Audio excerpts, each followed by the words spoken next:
Very good morning, all of you. Welcome again to this important event. The session I am chairing today about information management and cybernetic threats to global internet security. Dr. Diego Beltran will be in charge of the topic, professor in master degree in digital right of SEC Digital University. Please, Dr. Diego, you have 30 minutes for your lecture. Thank you very much, Professor. Good morning, all of you. It is a pleasure for me to share this conversation on a topic which is very important,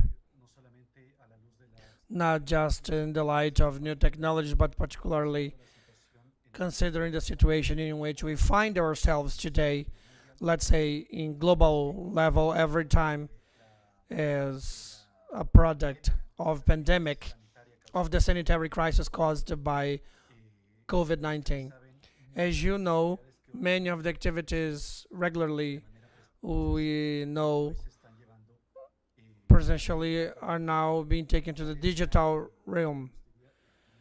Let's say the last part of the digital transformation, something we have been doing little by little. Today, it is consolidated and completed with this situation. What I'd like to share with you today is a brief conversation about a very important topic, because the information management system and the cybernetic threats to internet security is not unknown to all of you. The digital transformation in which we find ourselves in has taken us to manage important volumes of information and data in digital era, either connected or not connected to the internet.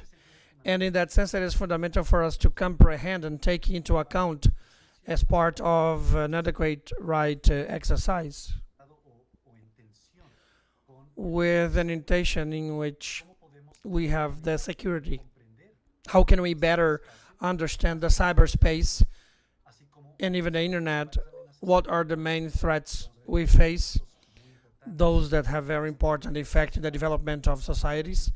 And finally, proper conversion of cybernetic security, taking into account global security of the internet. So, as you know, there is nothing more important than management of information from the First and Second World War. There is an important dynamic of the states to manage information of that are private. And what were the information that was not available to the foes. And with the technology, of course, this volume of information and the volume of data has been so important that we have to analyze it as a phenomenon itself. The management of information and data is an analogic paradigm versus a digital paradigm, which are completely different. But nowadays, in the digital cyberspace, there is an exponential multiplication of information, not just in quality, but in quantity.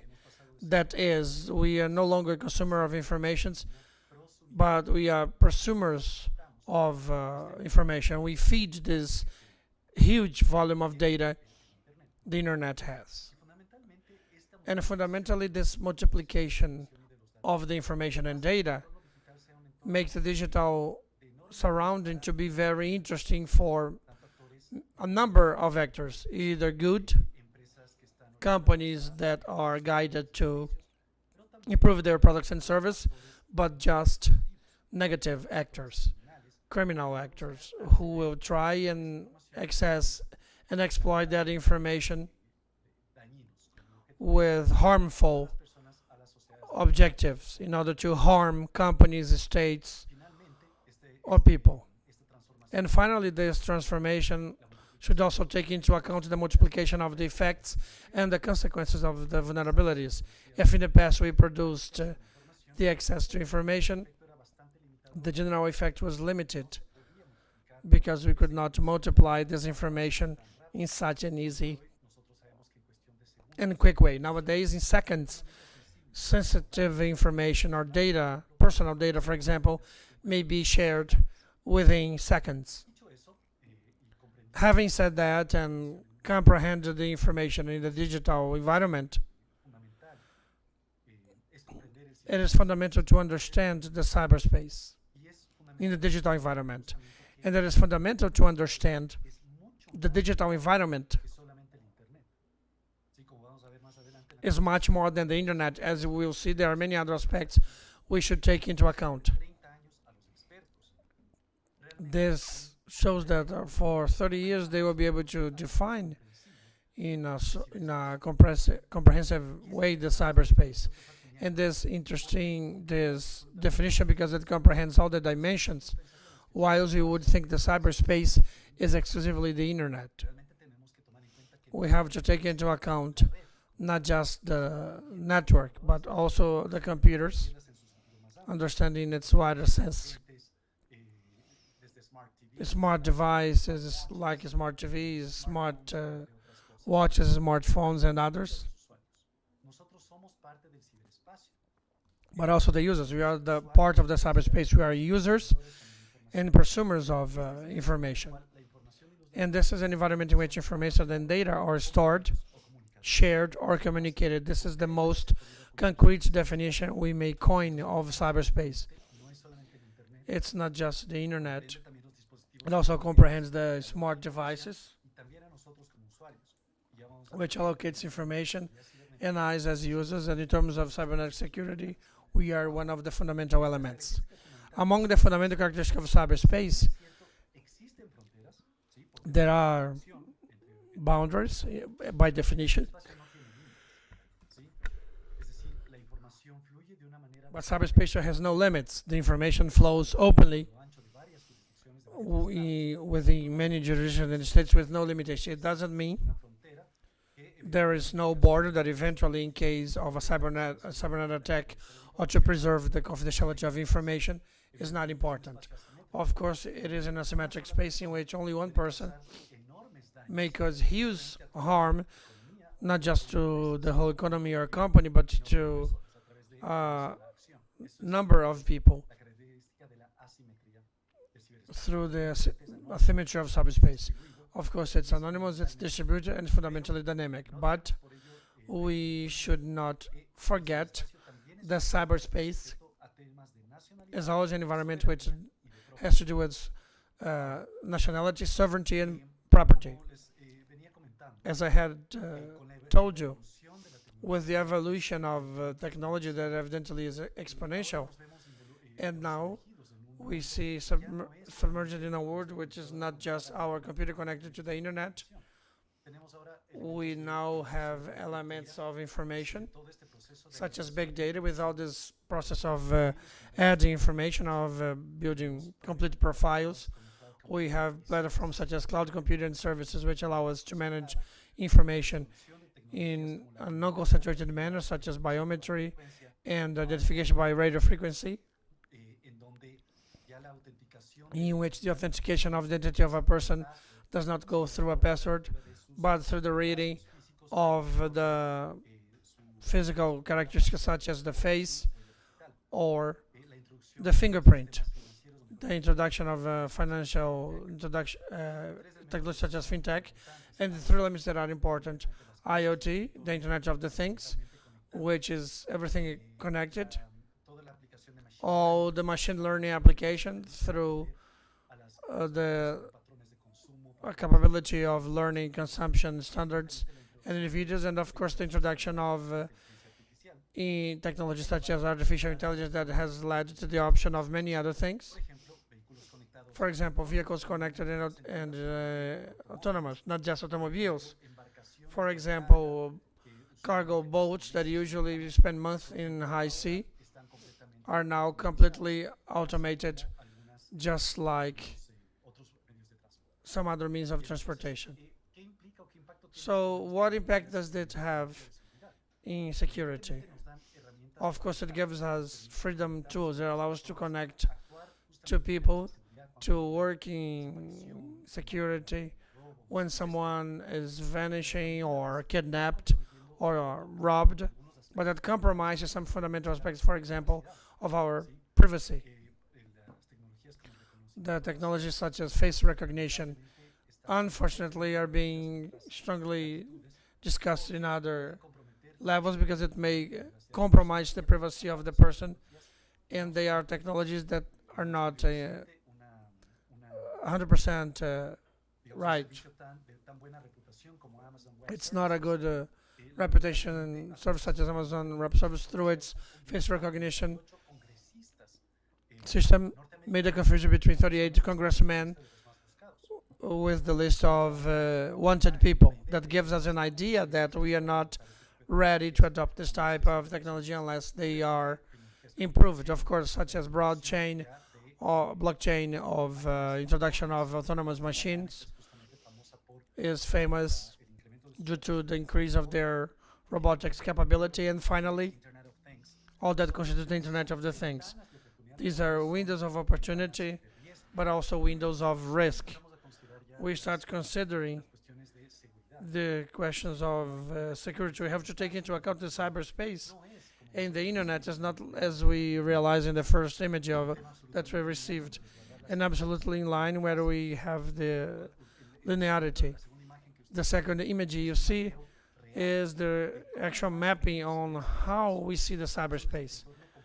It is a chaotic environment of information with many directions in which we split and add information, but each step, unfortunately, it is exposed to vulnerability, not just due to menaces of hackers and others, but the very lack of care of those responsible for providing the information. So if we take into account the volume of spaces, of moments, of places and means through which we are constantly providing ourselves with information and producing information, we will find out there is no aspect of life and society and us as individuals which is not feeding this huge volume of information to the network. Since I have a smartwatch, I navigate to my cell phone or make a phone call, I connect with my computer, watch a smart TV. And when we expand the aspects of the connected devices such as pacemaker, glucose readers for those with diabetes, which will generate more and more information, then we arrive the privacy are things of the past, which is a shame. Taking into account nowadays in the light of the pandemic, many of those activities that we kept in physical means have now become to the digital environment, such as work, education of the kids in their houses, platforms such as Zoom or Google Meeting, YouTube, are examples that this volume of information may have a huge value, not just economic, because we are talking about security. And when we consider the political value of the information, we are constantly getting to know, for example, the case of Cambridge Analytics, you will see about the said famous perfilation of Facebook in their users to direct publicity and influence the elections in the US. Had a huge value from the social point of view. Let's remind what facilitated the Arabic Spring was the capability of managing this information and those data without the control of the authorities. It has a cultural value, of course, but of course it has an economic value, because the companies nowadays completely depend on managing those information in order to be able to improve their services and products. This is a statement that seems to be very fundamental, coined by two famous actors in security, Singer and Friedman. I will read it because it's important. Just like in life, not everybody behaves well. And in the internet that we love and our need is more and more a space of risk and danger. What do we mean do Singer and Friedman mean by that? The internet is a space that has provided with huge opportunities of growth and even the possibilities of having means of security. But when it's not used by actors with good intentions, it is an environment of risk and danger. For us, we have to comprehend what are the threats we have. It is an illustration of the main threats from the point of view of those who carry it out. When we ask ourselves how to characterize the cybernetic threats, the first question that should be asked is who is in threat? You have on the base of the pyramid, which is the most frequency, but of low impact, the script kiddies. The person who is training their talents as super shot or how to change a system, and it will have lower effects. Change the working of a web page,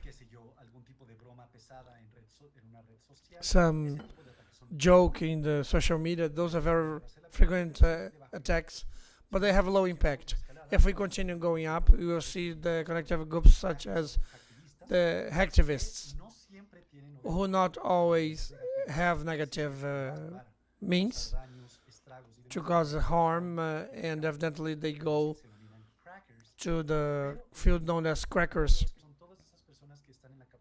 And there are all those people who are in the capability of messing up with the system, even with political purpose. For many, it is known as a group of hacktivists in which there is a lower frequency of the attacks, but the impact is lower. We have the structures of organized crime, the Happy Ninja, the Russian business network, among others,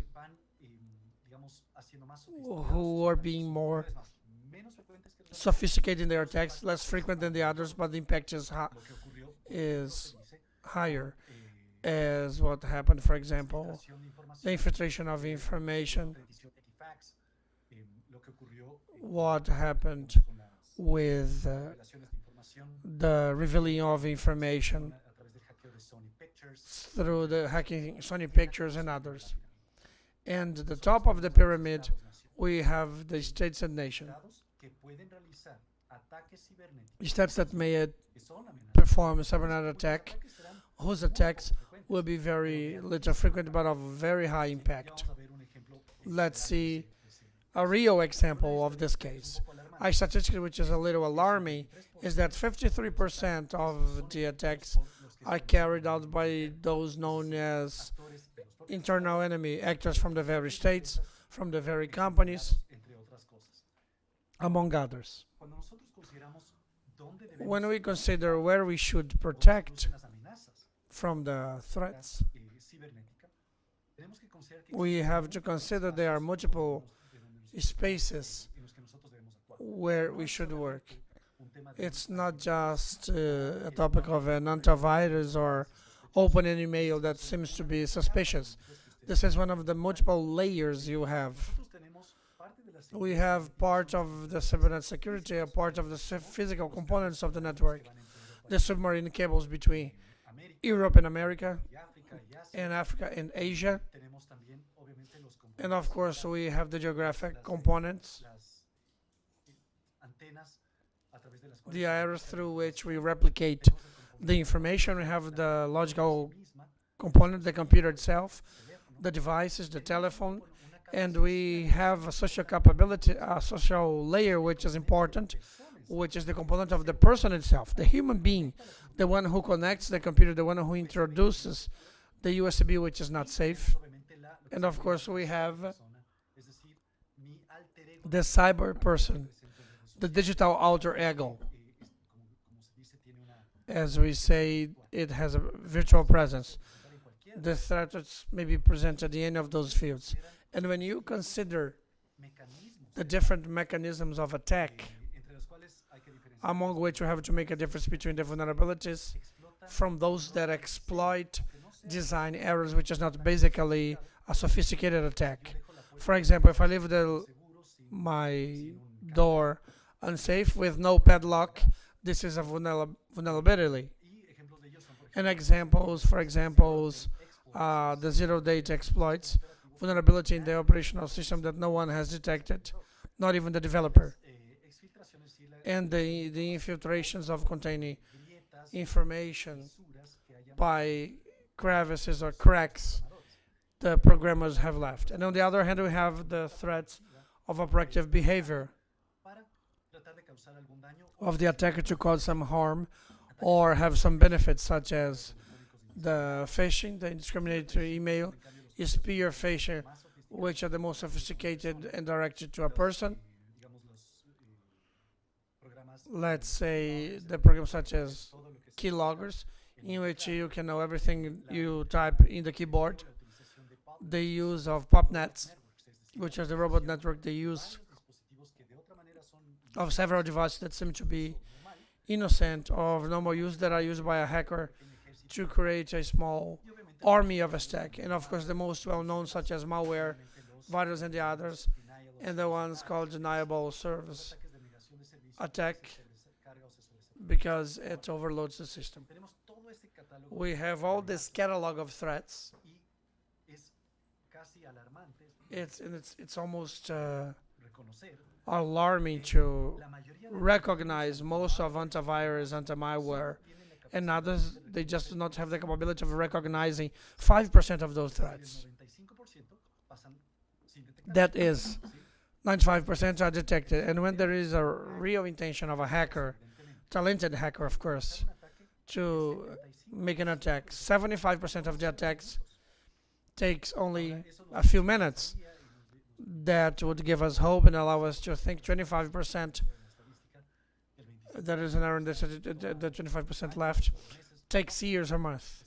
No, 75% takes minutes and the other 25% takes hours, but no more than that. And the average time between what is produced of an attack and for those responsible to detect takes over 6 months. So for 6 months, the system is vulnerable before the security manager finds out and solves it. And what's our role in all that?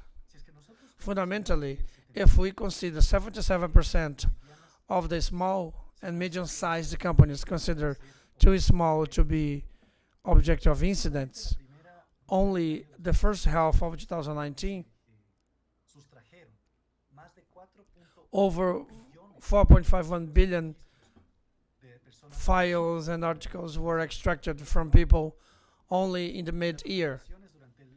And during 2018, the harm caused by cybernetic attacks was of 45 billion US. The average cost of a breach of an attack is $3.9 million. Can you realize what's the dimension of cybernetic security? Are you allow me right now to share with you a video? This is to show you the capability of the hackers when they propose to do so. You have 8 minutes left.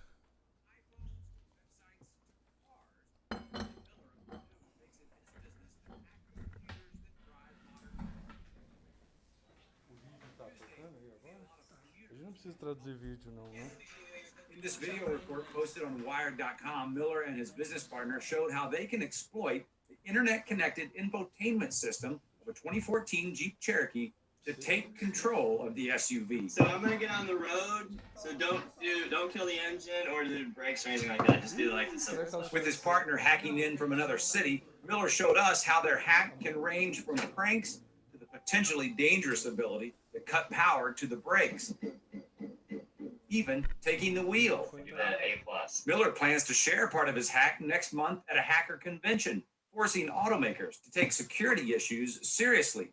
He's already worked with Chrysler on a fix for the Jeep. But he says there are potentially hundreds of thousands of unsecured cars on the road. Bien, lo que ustedes acaban de ver es un ejemplo. What you saw is a real example of the capabilities that a cyber attack has. Taking control of a 2014 Grand Cherokee, you can stop the wheel or other features. These are one example. But if you extrapolated this capacity and take into account that it's not only additional programming lines, but they could allow not only a Jeep Cherokee, but maybe a dam, and to open the flow of water and might flood or to attack a hospital system, cancel the system of life support systems, for example, maybe navigation systems of an aircraft. There's no difference. So it's fundamental to take into account, as this map of Norse shows, that the number of cyber attacks is something to be worried about. This is a real-time map. Of course, this isn't loading into the internet, but shows the dynamic of the attacks and the frequencies. East, west, east, there's a constant dynamic of attacks. And recently this year, in the World Economic Forum, classified large-scale cyber attacks as the fifth risk, most probable risk for the lifestyle that we have as a society. In front of involuntary immigration and man-made disasters. So there is a fundamental permanence in our current situation. And attacks in 2009 by Stuxnet, that was a virus that was produced by humans in a uranium refinery in Iran, in the Natanz, to be specific.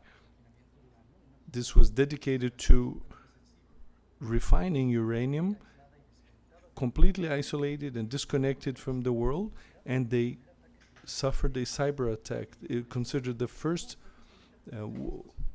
military or weaponized cyber attack. And they had left it near their residence. They put it in the computer, and this launched an attack that it was so sophisticated they didn't detect it in the centrifuges of uranium, and this delayed the Iranian nuclear program in around 4 years. And there's certainly, we have this view, we have huge fortifications to protect the physical structures, but we manage computers without security, we connect to any network, and we have no idea how this could compromise our own information or information of our states or companies. So these security problems can affect three important components: confidentiality, the availability, and the integrity, be of the person or the data. This is known as the sacred trinity of information security or cybersecurity. That your information be confidential, available, and that they be integral, full. If one of these three is compromised, so in a cyber attack, we are in a important vulnerability.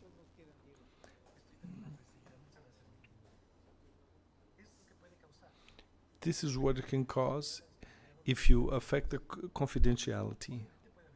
Of course, you can have stealing, damage, alteration, destruction, or publicity of data or information, which happened, for example, like WikiLeaks a few years ago. There were consequences for the US, data that were compromised. On the other hand, cyber attacks can also can compromise strategic areas, maybe like to the financial system, maybe to the energy, water supply, and could have severe consequences for the states, as well as the collapse of the communication networks, for example. There are strong economic effects, social, political, cultural effects as well. And finally, you can have a military cyber attack, a very high menace to peace. For example, the attack in Estonia suffered a few years ago. All of their radars went down, and they could have done a kinetic attack from I don't have to say which country, and could have affected. So all of that based on a cyber attack. With that, I hope I've managed in this short time to deal some of the important elements of managing information, and as this constant tension between security and feeding and having an adequate governance policy or strategy of that information. With that, I thank you. Cortou o áudio dele. Okay, we lost that last part, Diego, but maybe it's not a problem. Oh, can you hear me now? Okay, now I hear it. Thank you, Homo. Just to thank you once more, and I hope I stayed within the allowed time. Thank you. Thank you very much. Formidable presentation and information that Diego has brought us to this important event that we are carrying on together with very valuable institutions. In effect, I consider that the theme of information security is very important, and within human security, which is the theme of this conference. We have some questions.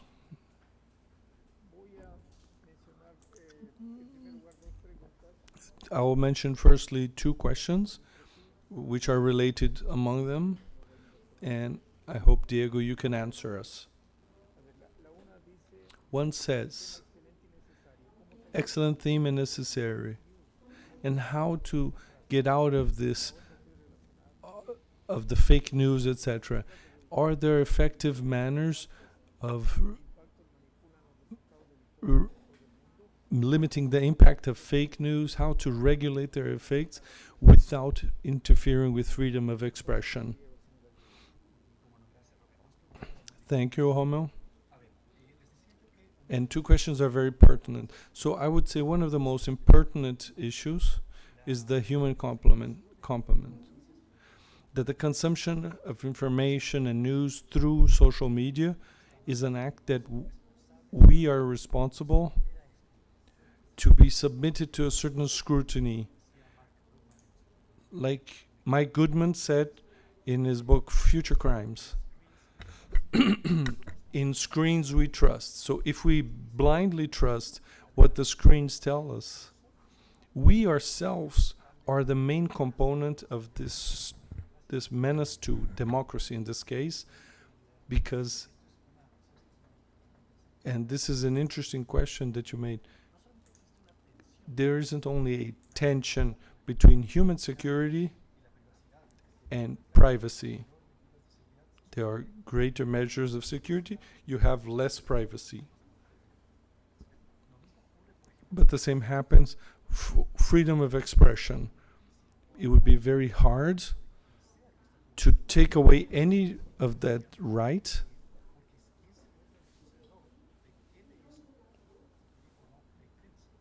So who defines what is fake news or not? And some are visibly false, for example, but on the other hand, that you have a censorship, so you can risk that the controller of information that authorizes which information is real or not. So this is a theme of our responsibility, we as consumers, that we can, let's say, to take away from all the noise around this news, contrast them, corroborate them, and verify that they're real, so then to take our decisions. Like in the Cambridge Analytica scandal, they said they produce and there was a substantial effect, for example, in the American elections the last time around.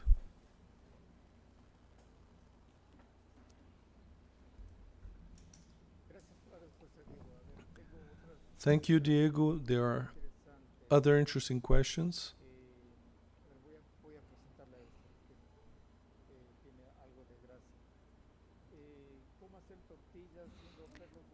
How to do tortillas without breaking the eggs. If automation is irreversible, is it the idea of calculating pros and cons? Yeah. Okay, that's one of my favorite quotes from Batman.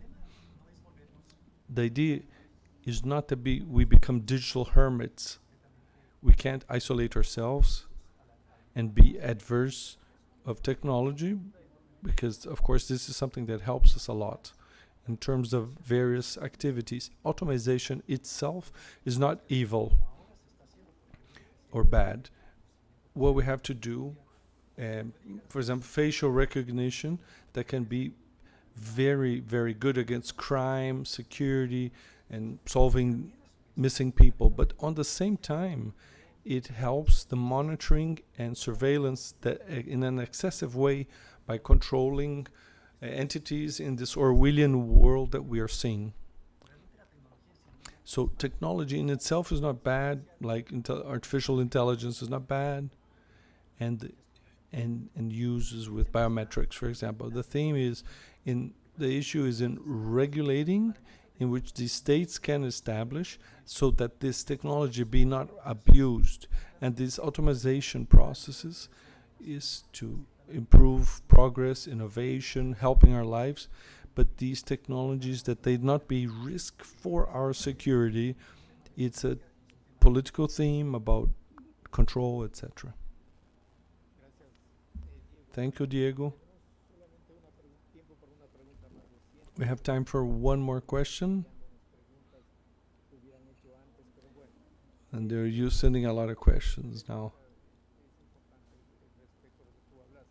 Maybe this is important what you said. How to limit jurisdiction in the cyberspace. Thank you, Rommel. If you ask any lawyer, as myself, the hardest question in terms of persecuting these cybercrimes, what we call attribution. And attribution is, I can have awareness and information where the attack came from, what are the effects, and even sometimes where it originated from. But you, as lawyers, and understand the penal responsibility has to be individual. Who was the person that physically at the keyboard when the attack was caused? And this is a fundamental problem. In the case, for example, of the hacking of Sony Pictures, with the film of Interview, that was dealing with North Korea in a satiric one. It took 6 years for the US to determine who were the people who effectively were responsible for that attack. So attribution is a very strong problem and very complicated. To responsibility to determine this individual can sometimes be impossible. So, for example, issues like the F-35 bomber that cost billions to develop, and through stealing of information, this is available to other countries that could maybe produce them. And it's impossible to find who did it. I know time is short, but I would say that in cyberspace that there are no big limits. There are jurisdictions, so we can, yes, you can seek justice taking these little hooks, like I told you, of jurisdiction, where the effects were produced, through where the information went to, where the attack originated from, and the nationality of the attacker. These are some. I would say that is the most important in cybercrime, this question. How to determine penal responsibility when an attack happens. Thank you, Diego. We have other interesting questions. I'm sorry time is not enough. I'd like to comment that there are many congratulations, and I do transmit them here, and it's very interesting, your exposition, and I thank you very much to Alex and the other organizers of the event. But due to time, we have to go to the next one. And thank you very much for your patience and your time. Thank you a lot. Thank you. Thank you, Diego. Rommel, for the moderation. Great job. A very important theme. Congratulations from many parts of the world to you. And thank you. Com Coplad, Ilamud, with other Ilanud and others, and we invite all of you that are following us in this transmission. We have like 12 minutes. Thank you very much.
Well, good morning, all of you.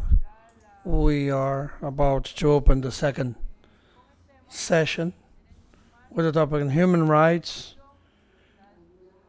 means of communication, and human security. I have the honor to introduce Dr.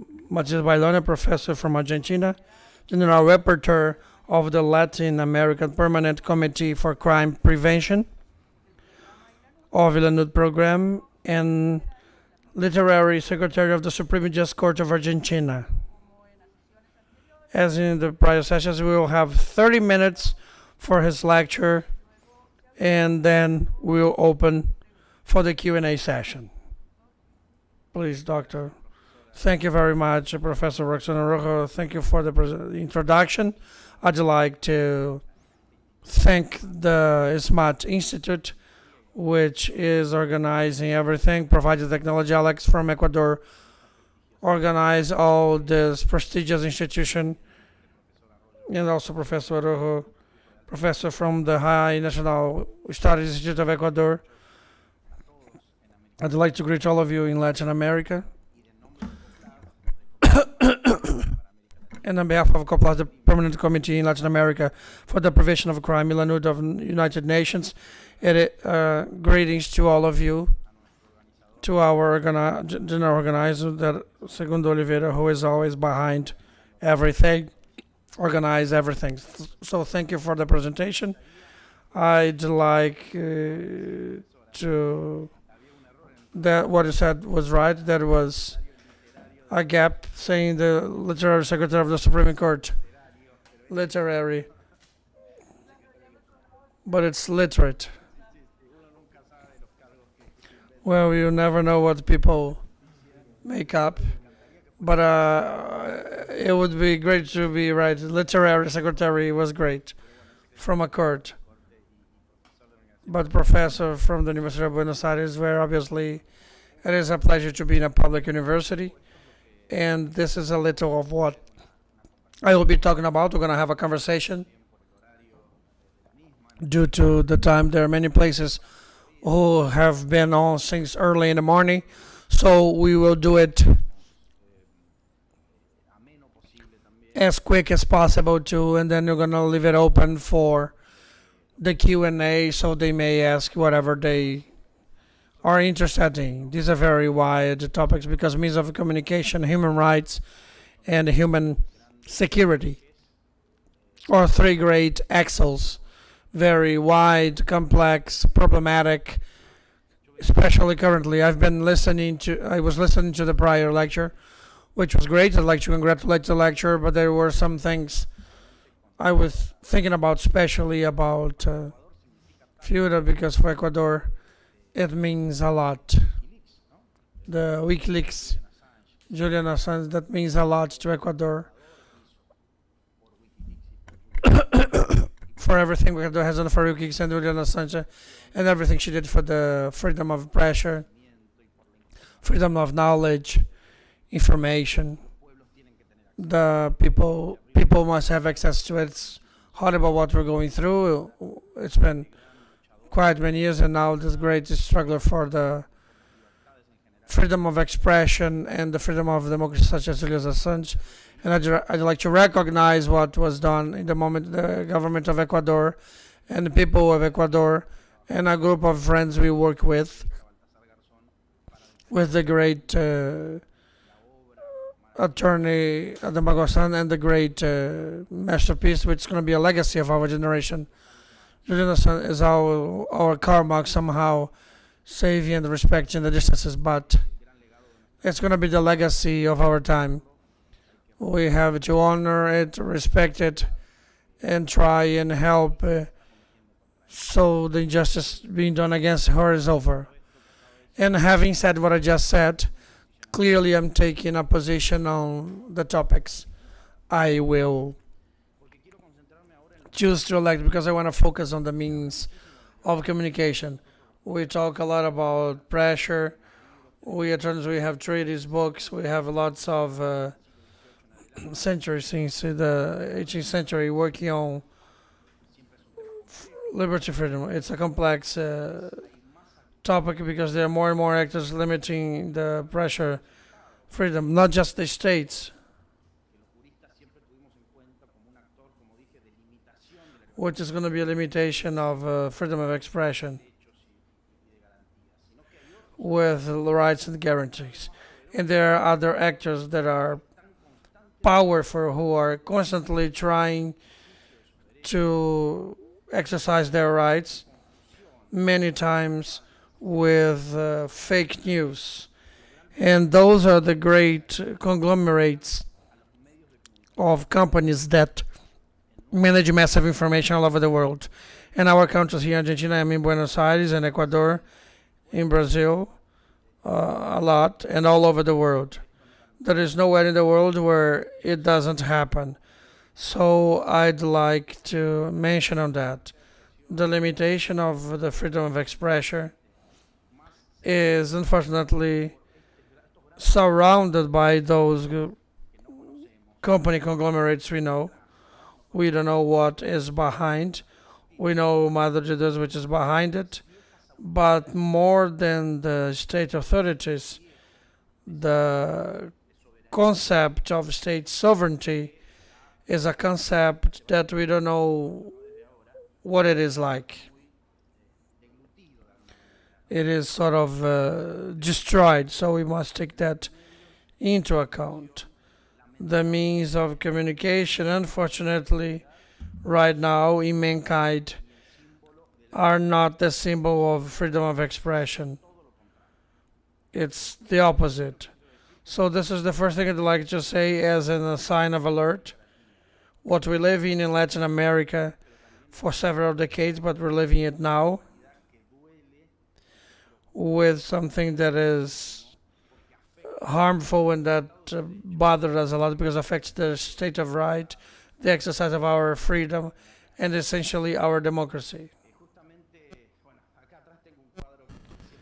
And there is one. Evo Morales gave me this when he was the president in La Paz, which was in Bolivia in 1959, at the time when Bolivia was geographically wider territory than today. Before the imperialist war, our country included Argentina, and there was exercise in a brutal and genociding manner. And that brought it to my mind after what happens in a few days and what happened in Bolivia on Sunday. It is impossible.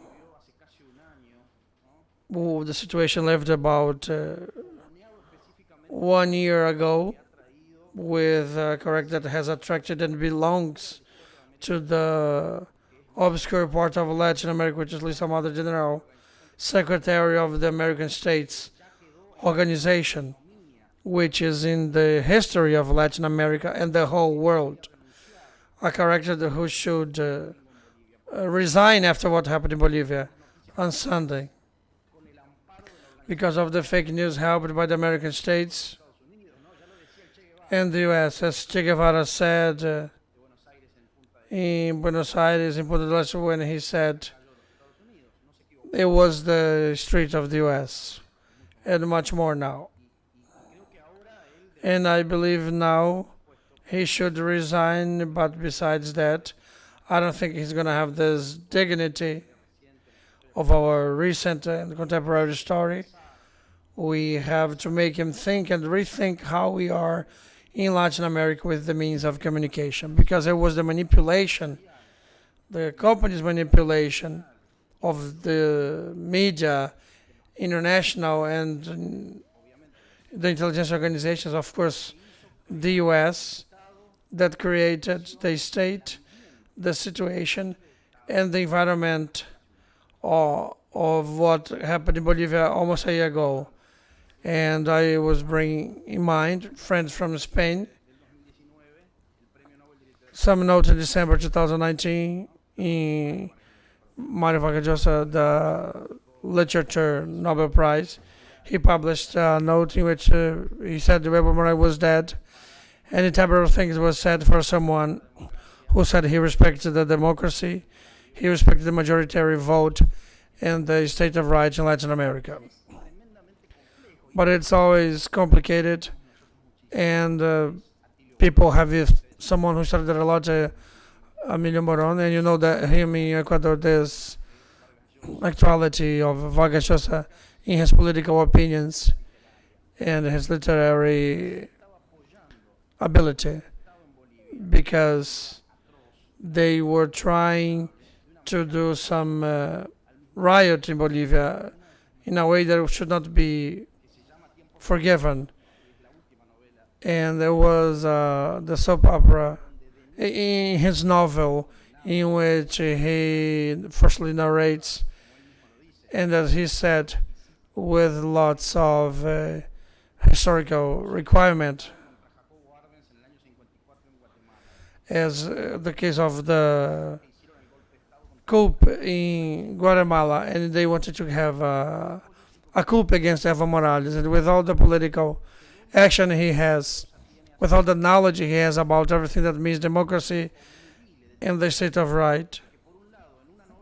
There on one side, in a novel, he would say wonderful things, so good, and on the other hand, he does the opposite on what happened today, this dissociation. Vargas Llosa has between Guatemala and Bolivia 54 and 2019 is something he has to explain. But it should be explained by a psychiatrist, not by us. I'd like to recommend him a book which is great once we are in the topic, by Achille Moron, which is called Hechicero de la Tribu. And I'm sure Ecuador has many other places you can get that. The bookshelves of Quito always have that, and they have all Spanish books. You're gonna find it published in which Achille Moron dedicates himself to make this dissection between the political character, which one side is a marketing man of Vargas Llosa, and the great novelist who on one side has a political position. We are not talking about the typical dissociation of the literary and imperialistic opinion. This is something else. This is someone who politically has something in his book, and politically has something else in his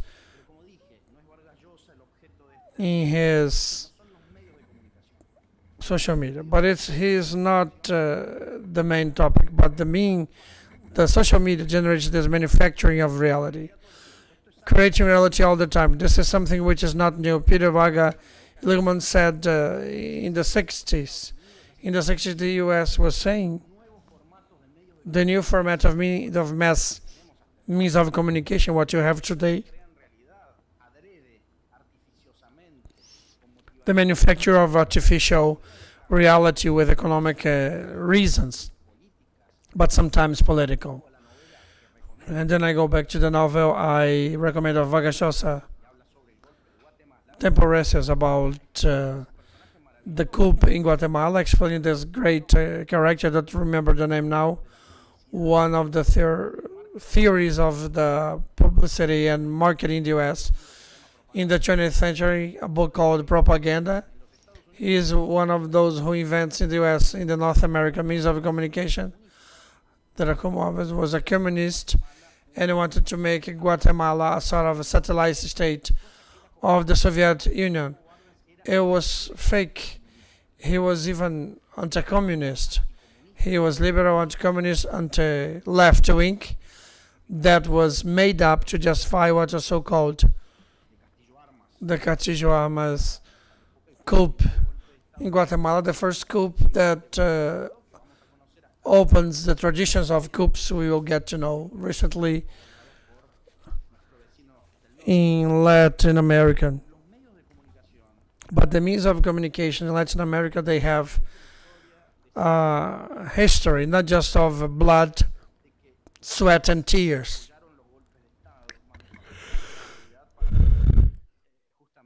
They supported the coups and manufactured reality to create social riots. What is taking place right now with the prophylactic measures before coronavirus? How the means of communication usually make a campaign of social unbelief of the sanitary prophylactic measures. So when the sanitary situation explodes, they will blame it on those who didn't do it before. The means when I say the means of communication, I'm talking about the business conglomerate who manage the news agencies who create the news, the one who disclose it, and the ones who even take it to social media, which is another great problem of the few decades. We thought the boosting of social media would bring the democracy of information and thinking, but that didn't happen because the same conglomerates took away in a very ingenious manner the domain of social media, a common sense of a time as they always did. That's why I say Latin America, as it has the whole story of international means of communication, they also have a story as member of the academia, an interesting story of criticism, not just Berger Luckman, who are well known in the US, this famous book by those two actors, but there is another book from other two great authors who started discussing Latin America, the influence of the means of communication as producers of news, as manufacturers of news with economic and political interest, and at the same time, as creators of a sort of common sense from the cultural point of view. And this book is a classic. It's completed 40 or 50 years. And a new edition was published in England, which was great. This great classic of the means of communication, worldwidely, as such as reading Donald Duck. You have to get back to this fantastic, wonderful book who keeps teaching things that unfortunately are up to date. Dorfman and Matala wrote it is How to Read Donald Duck or Parallel to Donald Duck, published in the years of the Popular Union in Chile. Armand Matala, who then created many more books about the means of communication. And I always recommend all my students that in order for you to understand the means, you have to read the whole work of Alain Matala, who is great in theory and also practical. Why is this is published in Chile in 1971, because between 1970 and 1973 in Chile, in Santiago, and in the whole extension of this great country, who is now resuscitating, who is again awakening, as you have seen in last 18 October. We started discussing the harmful influence of the means of communication in Latin America. It's not just a criticism of Matala and Dorfman against the mass means of communication, but against the means of communication that generate cultural entertainment. That's why Donald Duck. And that creates a sort of common sense of the time that only later is politically manipulated. The example of Chile, exactly 18 October, was the anniversary of the popular movement in Plaza del Dia. And the dear friend and professor, who was a pioneer in Latin America in a series of stories from criminology on how the means of communication in Chile in the last few years have generated a summary,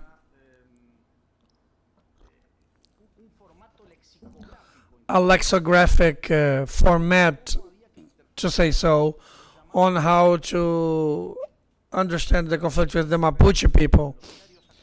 So that should be in the current diaries of Chile. It is the mercury of the first, fifth, and sixth. This is a coup against our people. Kept the power to the to Pinochet during the whole years till the 90th, and then his daughter-in-law kept on the tradition against the democracy. There is an investigation that I recommend, as we are in virtual way. I will recommend that you can find it in the web. I recommend a movie, a documentary. You can search in the social media, but also in the internet generally. The El Diario de Altin, which is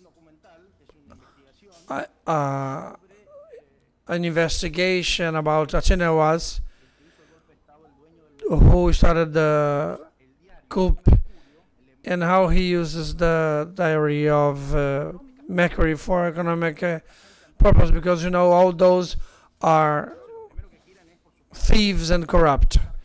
So they want to fill their bags of money and then work politically for this first objective, because in order to steal, they must have their hands in the power. And that's what the massive means of communication.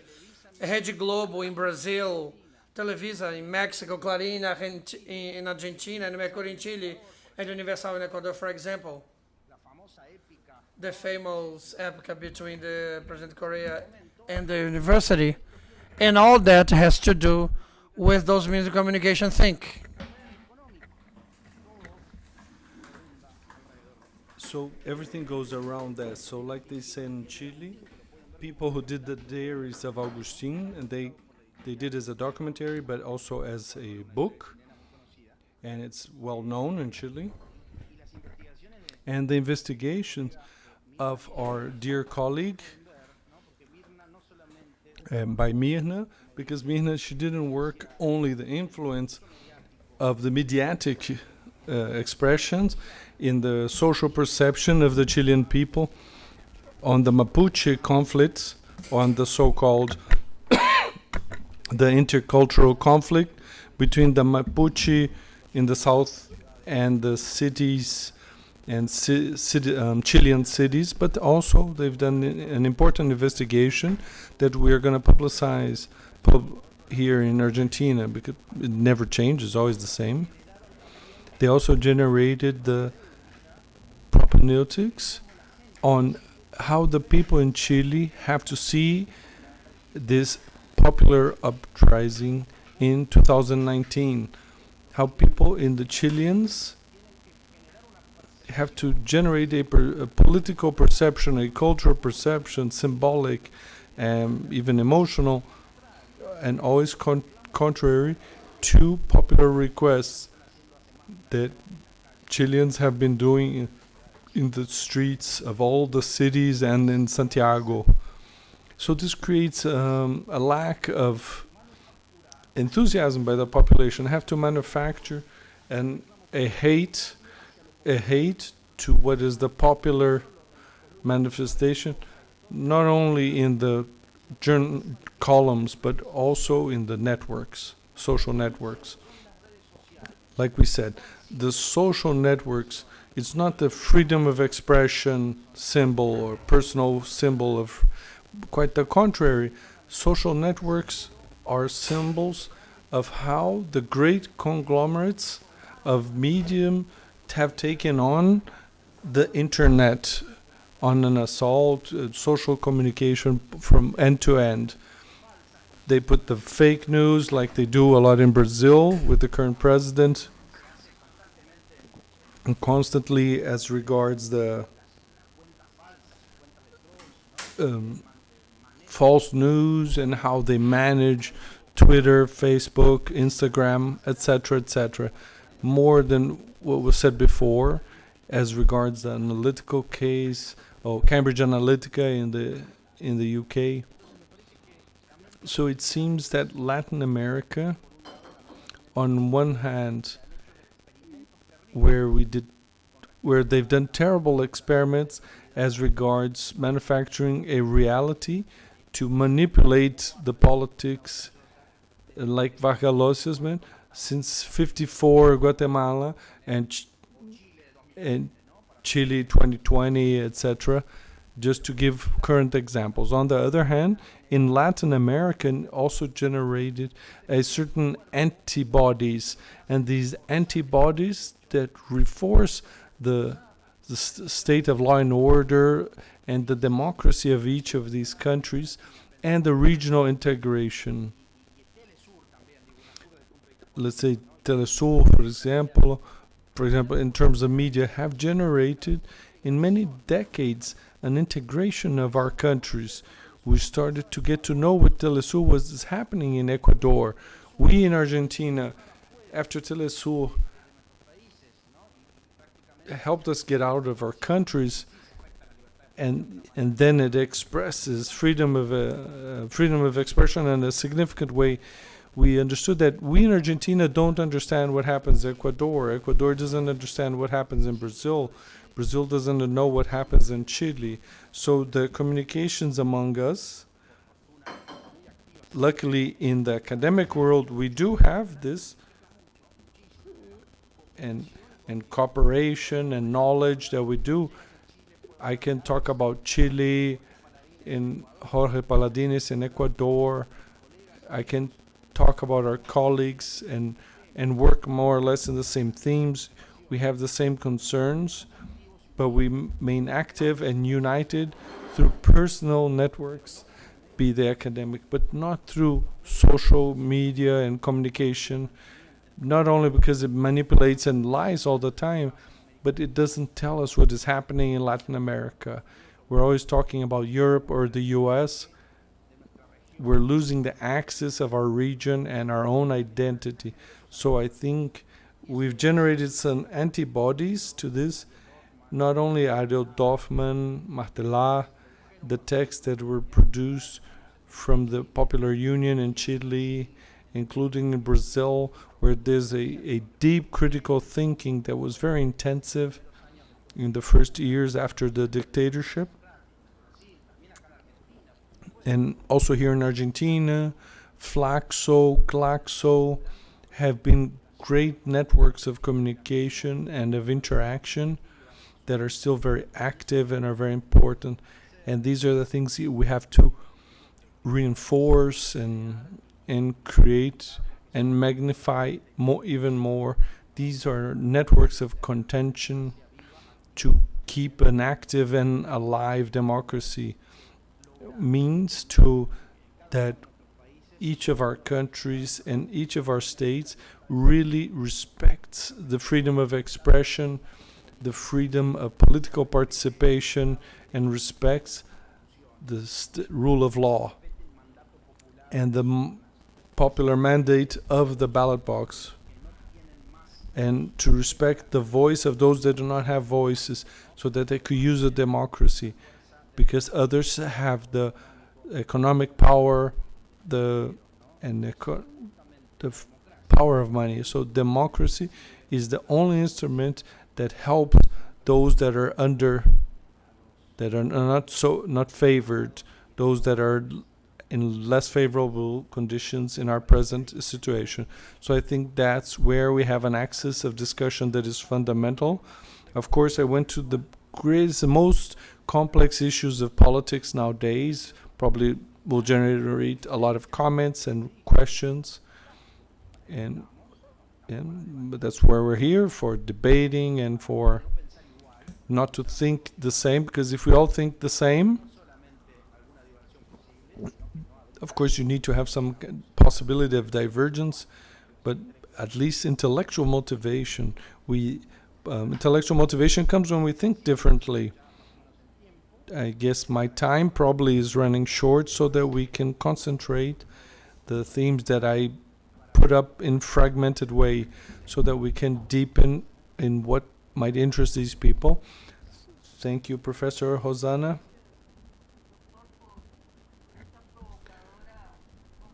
Thank you for this very provocative presentation. let's see the questions here, if you allow me.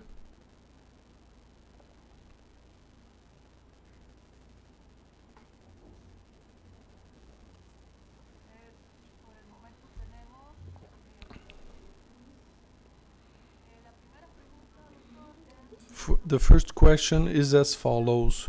It's a student. How to avoid abuse by communication companies without the risk of having a totalitarian state. The third sector would be a path, a way. So what would be the path? I don't know how you prefer. Let's read 3 or 4 and I might answer them. I would like that the professor should talk about freedom of expression and the burning of a church in the capital of Chile.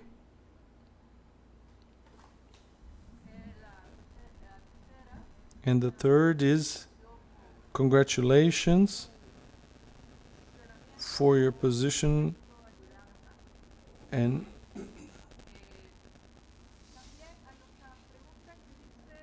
there's a question in these important themes that you've dealt with as regards human rights. Do you think there are accomplices or there are new paths in this theme? I didn't understand the last question. How would that be? If there are new paths? If human rights, in terms of freedom of expression and what you mentioned,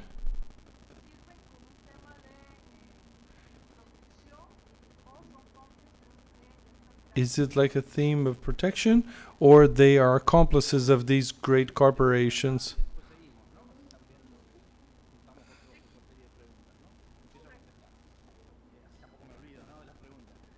Okay, I'll answer. I thank you for your questions. These are very current themes and very complex. And let's say the famous song, Luis that unfortunately died this year.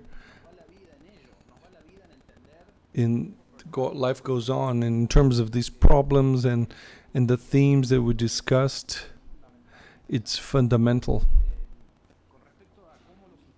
in how the instruments of human rights, the juridical apparatus, what we call the international human rights with their conglomerates, their international agreements and treaties, conventions, and how this reflects in national legislation in each country, and how does that affects or helps, in general terms, of the freedom of expression.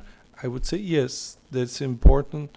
These instruments have been juridical, legal instruments established in the 20th century after those great human conflicts, massive human rights violations. So every time there has been a treaty of human rights, there has been, because humans have demonstrated that they can go badly in moral issues, they can create those commit those crimes, and they have committed, continue, that are terrible against life, against freedom, against physical and personal integrity in those individuals or peoples. So we know this happens. We had this international human rights. So how can we help or continue to help this normative conglomerate or of international treaties to help each of these countries to strengthen freedom of expression? I think a lot. Of course, the real application of these legislations, these norms, in each of these countries. So there's an adaptation to each of countries' legislation. It's never-ending discussion. But also you have the jurisprudence. How do the tribunals put these nationals and this international parameter? And it's been very complex because the judiciary power in each country, including Argentina, my country, are very archaic, conservative, very hardbound, hidebound. So these judicial powers, the institutions that are the ones that are an obstacle for these, that do not apply the international rights, or in their own way. And so in sometimes, and we have great judges in our regions that write incredible books and very good theoreticians, but in the jurisprudence, when they are doing their job, they can do something different. So this duality that many of the actors in Latin America have conspires against the image that Brazil has as regard judiciary powers. They don't have credibility. We've known this in all surveys as regards credibility of public institution.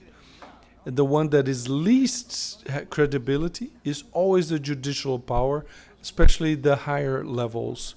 So it's not important that we have the best treaties of human rights and the best national legislation that reflects that spirit at the local level, but that we have a judicial power that works in this logic and is strengthening the rule of law. So it's not an issue of having the best treaties. It's a conglomerate that is way more complex, interconnected, and this implies in the success or the failure of a certain legislation or international treaty. So I say there is this complexity. Of course it helps. Of course it'd be worse if we didn't have these. But if we didn't have these instruments of human rights for these issues. But I do want to make clear, as regards this question, that what has happened in the last decades, that you use the nomenclature, the syntax of human rights, but to do what is exactly the opposite. What is Noam Chomsky and Brigman called the humanitarian imperialism that they're doing with Julian Assange in Iraq and others. We're going to take democracy and human rights, but producing killing. They do the opposite, but the covering the ideological and syntax of human rights.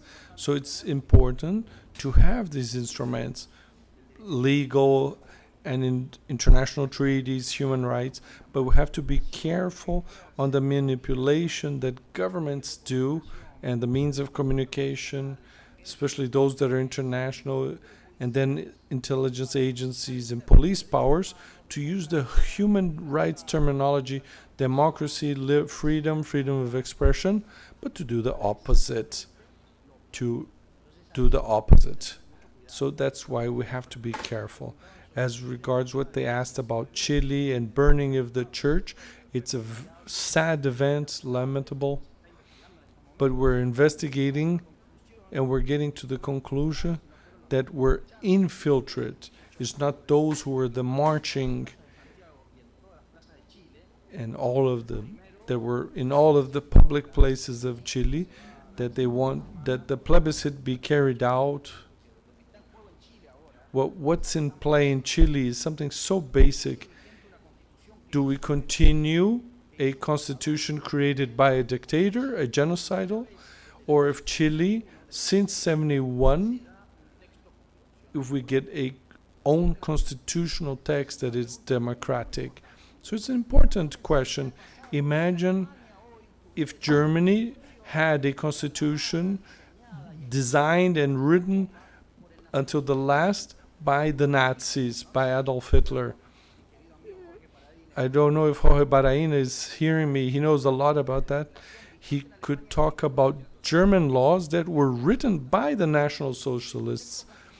But a constitutional test is something else. It's a more complex problem. It's like imagine if the German constitution had been written by Hitler and was still ongoing. And so this is what is happening in Chile. Like Guzman, a genocidal, by orders of Pinochet. Of course, Pinochet didn't write the constitution. But it's the constitution that was set by Pinochet, and it's the legacy of Pinochet for the democracy in Chile. Like I told in Sunday, it's very important for the Chilean people and for Latin America. Since the 90s, it's for the first time, no, we will say no to the juridical and legal legacy, institutional legacy of what Pinochet left for Chile. To talk about burning church, of course, burning anything is regrettable and should be rejected. But these are the common means of counterinsurgency. It would be policemen that were undercover to create social discredit in the community, in the non-politicized, that consumes the means of communication, to say, if you burn churches, they are violent. And since they are violent, everything they want is violent. But when in fact is what they want, a constitutional text that is democratic, really democratic, and anti-genocidal. So the opposite of Pinochet.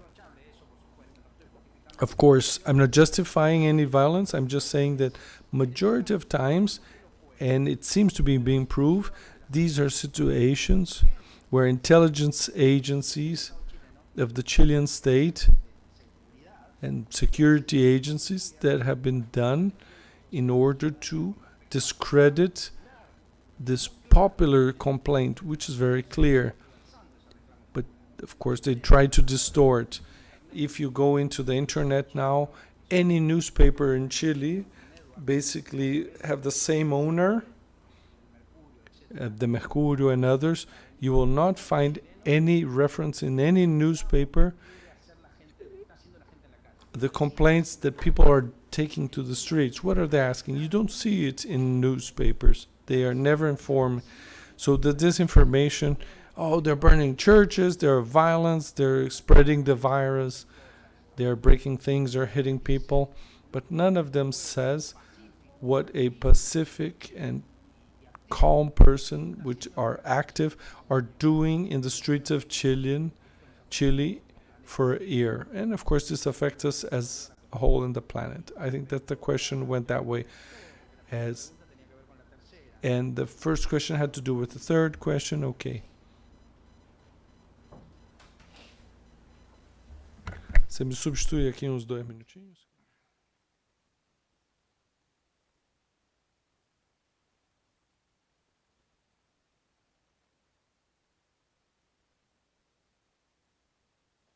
Estás muteada, Roxy, está con mute, por favor. Yo estoy escuchando mi propia voz, no sé si hay como un delay.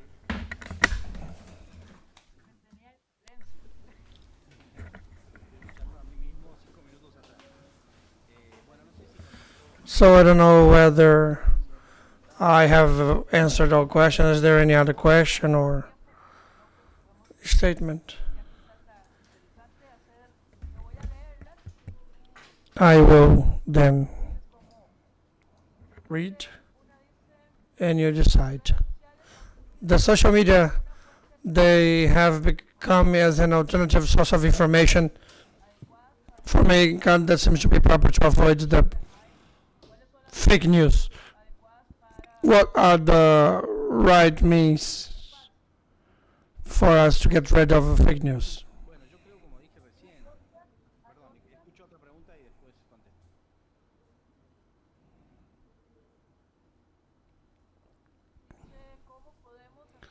How can we associate ourselves to companies of communication with positive purpose, such as formation of human rights?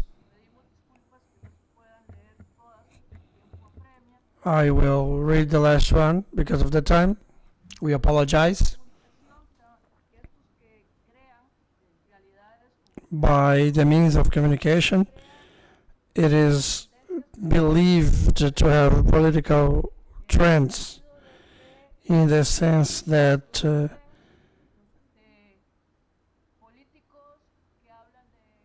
we will produce politicians who talk about sexism, misogyny, all the discrimination and that seems to be against the human rights. But there is no law provision about that.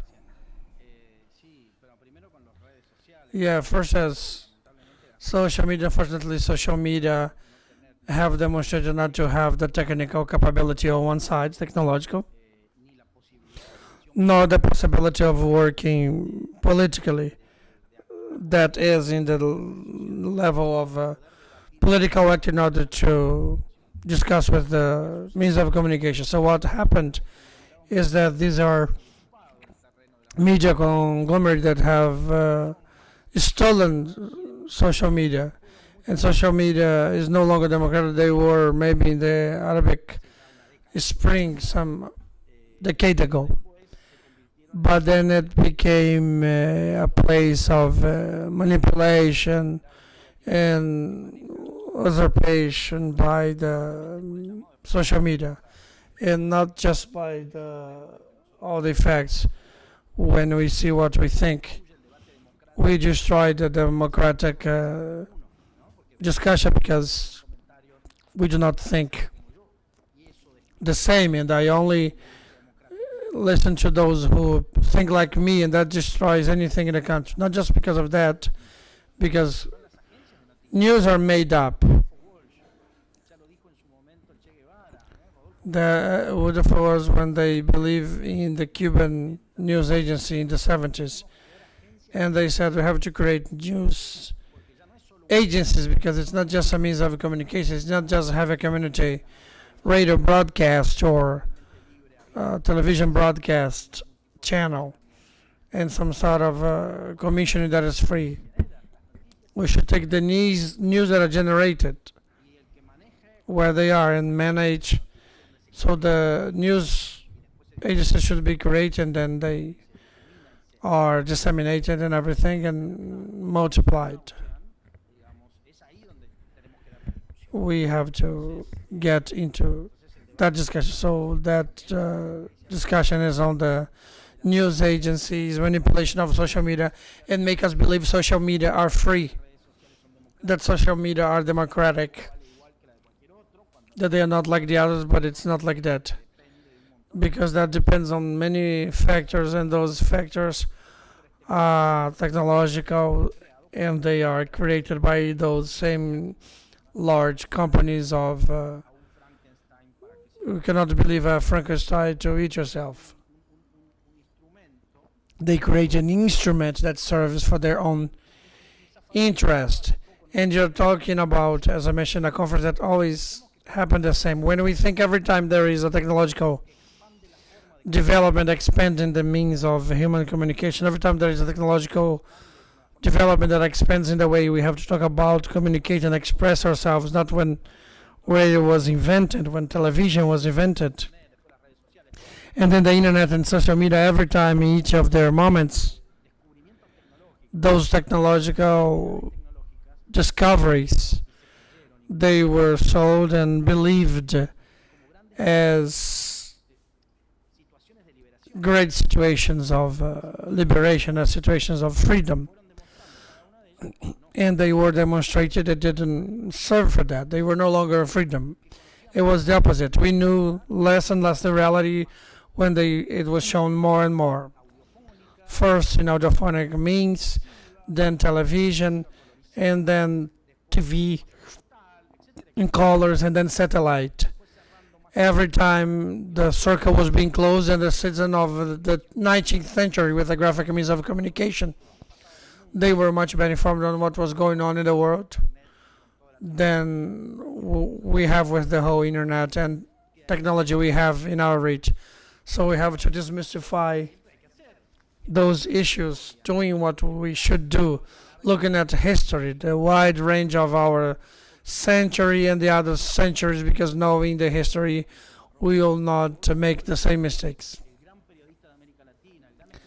So the great writer of police writer and political militant is our dear hero from Argentina, Rodolfo Roche, always said this: the means of communication, they must remain far from the companies. This is something to be done. And about the questions, how can we make an alliance with the massive means of communications for human rights? I guess this is important. That has to be done all the time, which is to try and get the means of communication to make agreements with the message of expansion of fundamental right, message of respect to the rule of law, as our friend Roger Paladin has mentioned. We said in Ecuador, we did that in Chile, and here in Argentina with Zafarano, we did it with means of communication in which we could take the academic speech, but of course the academic form of discursive expansion, a language as it is mentioned in academic world, taking that to the popular means to expand it to the whole world. We did not make up all that. It was in the 70s with Martha Hanek, who did that with the popular massive and editorial, something like that. And in Chile in the 70s, the popular literature published in Ecuador, Chile, Argentina, and Brazil, with the means of publishing news, and there was law pedagogy to expand rights, and not of the sieging states. The massive means always serve of a law pedagogy for repression, to arrest, to seize rights, to lie, to remove democracy. This is a law pedagogy. Of course it is, but for the evil, not for the people. It is anthropophagic against us. The juridical pedagogy we want to expand in the means of communication is one of everything against that, of getting to know our rights, of getting to know the Constitution, the international treaties, the legislations, the Congress discussion, the judicial judgments, and get to know how the law of any nature works.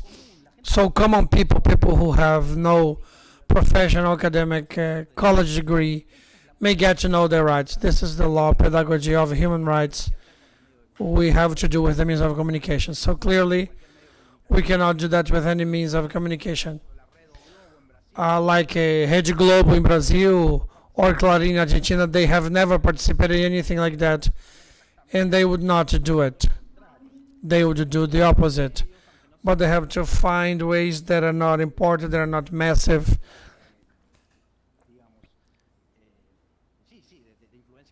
Of massive influence, but means that may have this capability of getting to a wide public, but of juridical pedagogy, of expanding the juridical aspect of the rights, expanding the rights, the actual citizenship of rights. That's what human rights pedagogy has to do, not the opposite, which is repress. We have to think the means of communication, they started doing that in the 19th century when we study history and criminology in college. We start studying that, how the great newspapers of the 19th century in Europe and Latin America started showing who was the criminal who needed to be persecuted by police, and not just the poor souls, people who had a bad life, but it's essentially those who had political motivations, those who were complaining their labor rights at that time. The first to complain about that, they were persecuted, they were enemies of and the means of communication would mark them, so the politicians and police could find them. Against who? Against all those our parents and grandparents complaining their labor rights, complaining fundamental and basic things, but as basic and fundamentals they had to complain because now we are in the 20th century and things first to guarantee the conquest, but then also complain more rights, and that's what happened with the means of communication. Historically, in the 19th, 20th, and 21st century, with the conglomerates that manage banks, finance companies, churches too. Many churches, they are controlled by a company who has got a bank. You remember the legislation of President Correa in Ecuador many years ago? A bank, a financing company, a radio network, a newspaper, a church. That's the conglomerate. Those are the enemies of democracy. Those are the enemies of the people. And those are the enemies of the rule of law. And as attorneys and respectful men, in the rule of law, we have to warn everybody. Because what I said is not new. It has been happening since the 70s. And I have to say that again with emphasis and with lots of information, because then we realize we're living that. And all we can do is to be aware of that and then do something. This is it.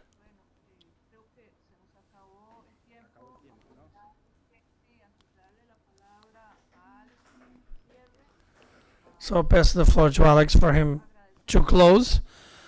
I'd like to thank you, Dr. Bailone, for so excellent conference.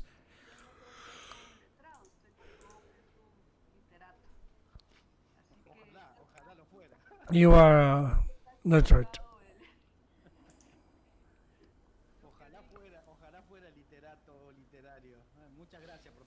Thank you very much, and thank you for the provocation, because somehow that's what we want in academia. Because this is our power. The power of the word is the power of reflection and discussion. So this is part of our box of instruments, and we must use them. Thank you. It's a pedagogy. Thank you very much, Rosana Arroyo, for your moderation of this table. And Matias Bailone for his lecture, a call for reflection of all of those who are listening to us through social media of Nucleus Party Smart. And in that sense, we would like to invite you for the two tables we have in the afternoon. We have by 2:30 Brazil time a session about security of human rights. The struggle against organized crime and money laundering. And 2:30 Ecuador time. And the second table we're going to have today will be contribution for the increase of human security in Latin America. This session will start by 4 p.m. up to 5:30 p.m. and 2:30 up to 4 Ecuador, Colombia, and Peru. We would like to recommend you to attend to the events of the first Forum of Human Security and Human Rights. Thank you very much for being here with us, and see you next. Thank you, professors, for your valuable contribution. Good morning.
Good afternoon. Welcome. It is a pleasure to be chairing this session on security, human rights, and the fight against organized crime and money laundering. Our lecturer, Mina Vilagaji, is professor of the Department of Criminal Science, Faculty of University of Chile.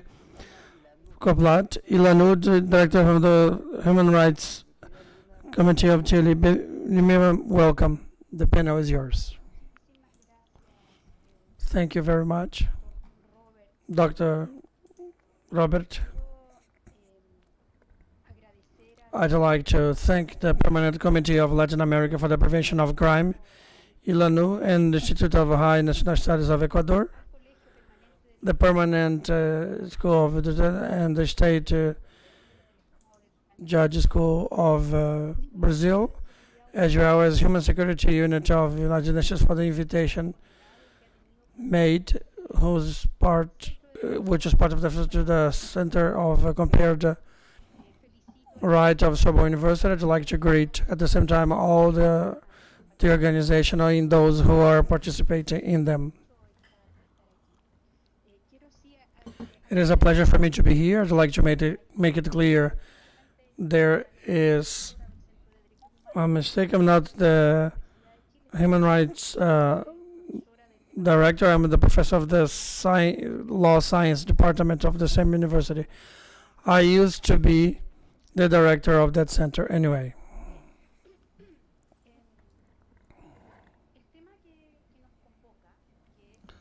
The topic we have here, which is the fight against organized crime and money laundering.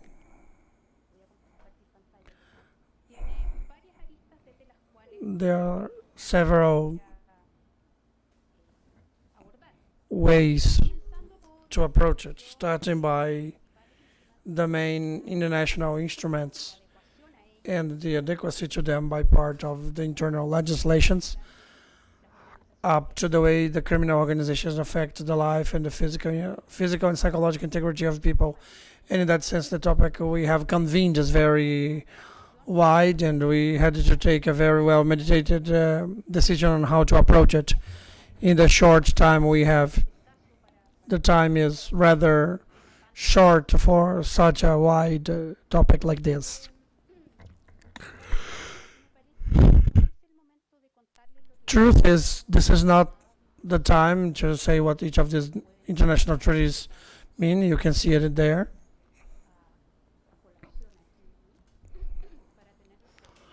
To have them present. I believe we should not number the massacres perpetrated by the criminal organizations, of which I'd like to highlight by the ignominy supposed by the Academy of Chinapa students. We could talk for hours about this topic and still we would be scared. This is an opportunity to reflect in global terms the political criminal our Latin American countries have been implementing in the organized crime, following the policies of the country as a guidance and adequate to our Latin American reality.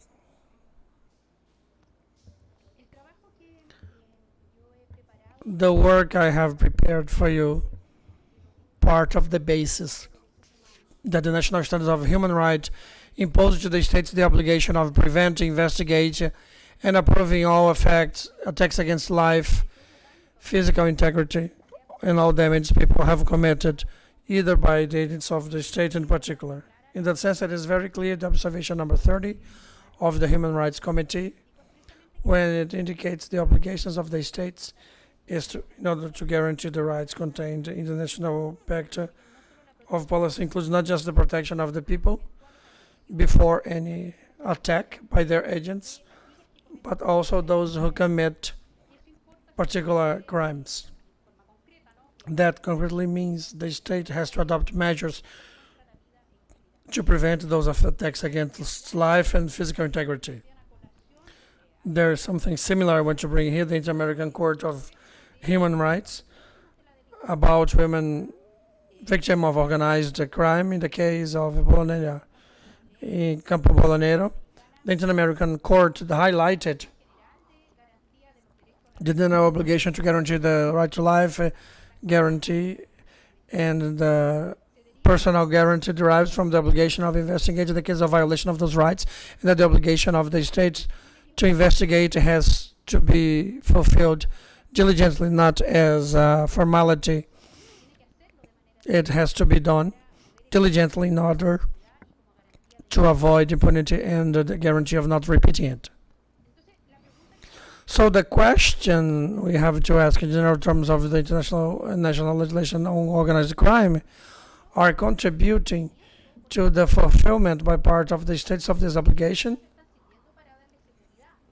and if it's following to be seen in security. As we know, the organized crime has several aspects to be considered, not just the way it is structured in the organized crime, but other types of phenomena and the activity associated to it: corruption, money laundering, arms trafficking. The expansion of the organized crime in our region has implicated an adequacy of the respective internal legislation to the international legislations. I'd like to talk about adequacy and not harmonization, as we can see in some academia texts, because actually I consider we have not harmonized, but as national legislations we have provided the adequacy to the policy we have from abroad. But there is an adequacy of the respective internal legislations up to the international ones, especially as of the United Nations Convention against the Organized Crime. And as we can see here, we can find specific laws about organized crime in South America. There are countries which have specific laws on organized crime, and countries which do not have specific laws on organized crime, but on certain types of crimes. We have specific laws on organized crime in Peru, Bolivia, and Brazil, but there isn't any Ecuador, Colombia, Argentina, and Chile. There are in most of Central American countries. And there are laws regulating the drug dealing, and that's in almost all countries. Laws regulating money laundering and drug dealing. We can see here an update of a work I've been able to see.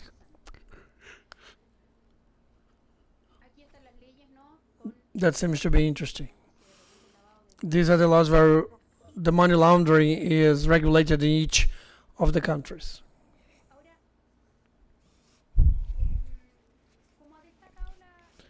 As the doctrine has highlighted,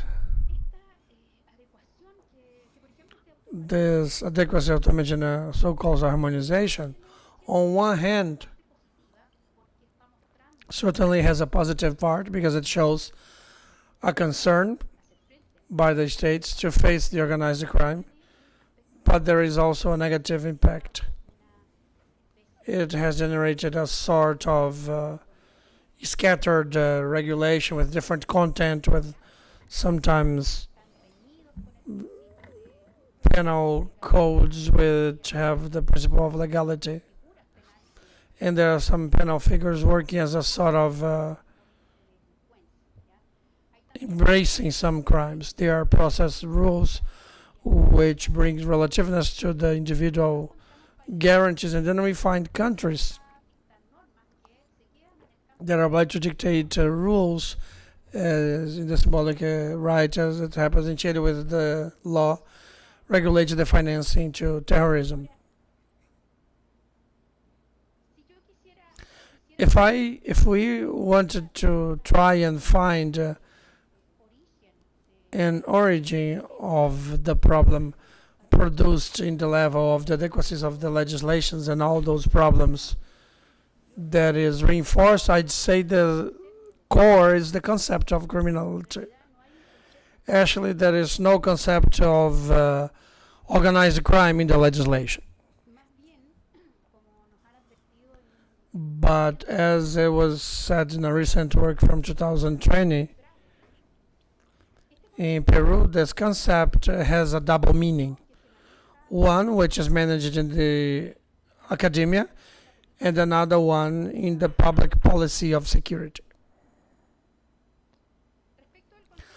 About the academia concept, there are over 100 definitions which have no criteria.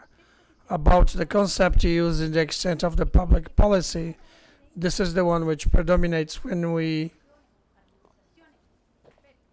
make them adequate or harmonic, and that it may support the ordinary laws in the law. If we come from the definition that given the way the transnational organized crime is done, known as Palermo Convention, which is not a definition of organized crime, but simply a group of criminals. It is a structured group of 3 or more people who exist for quite some time and who work aiming for committing one or more severe crimes or typified crimes with this convention aimed at obtaining direct or indirectly an economic benefit or any other kind of benefit. It also defines what is a structured group. It is formed to commit a crime and not exactly they will continue the condition of member or there is a developed structure. As we can see, and as we have highlighted in the rock tree, because there is a river of ink, it's a very flexible and wide concept, such that it may embrace any group which may try and obtain economic benefit from its illegal activity,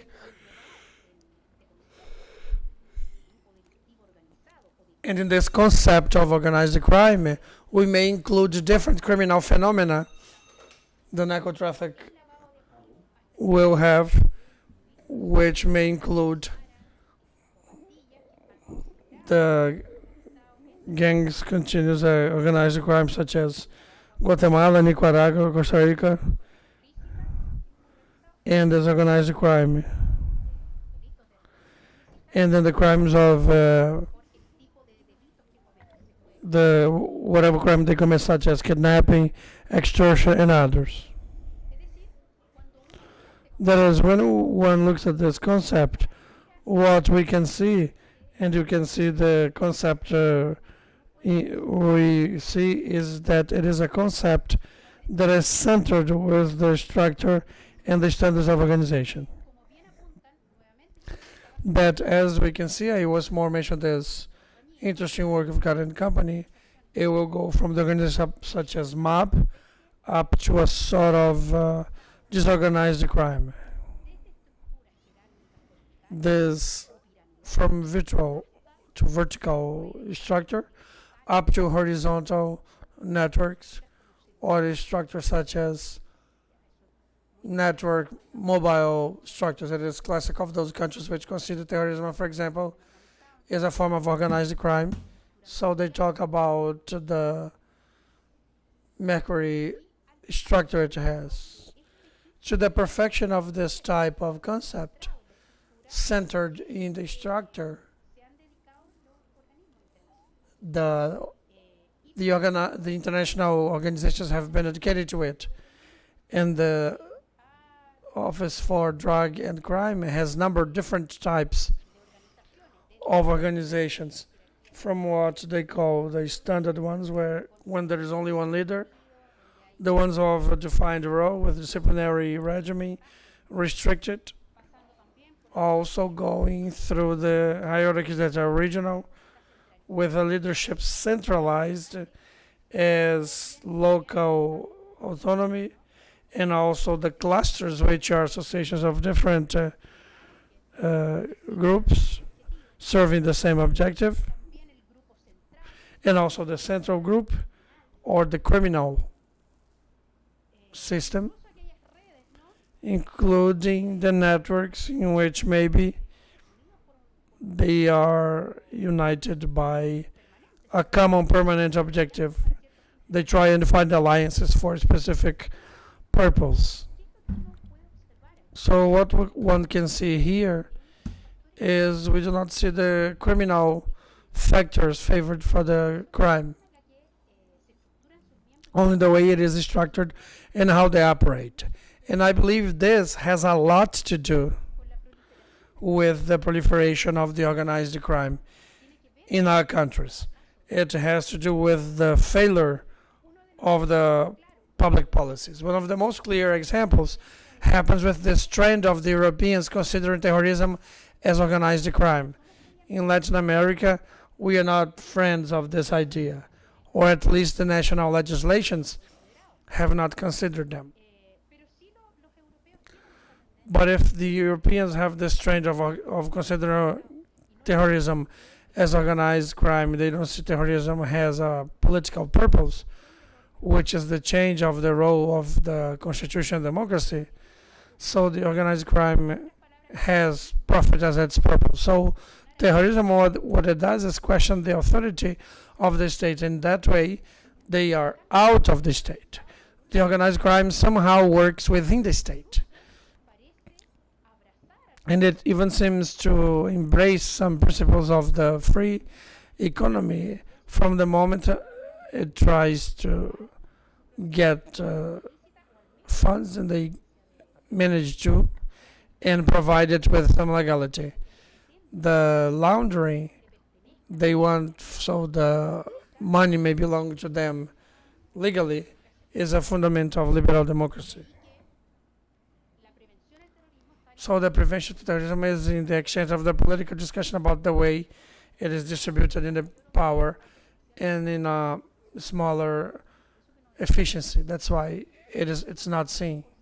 Nevertheless, forcing this idea that terrorism is equal to organized crime, Article 6 of the Inter-American Convention Against Terrorism, 2002, coordinates the states to make them equal to the crimes that are determinant of it.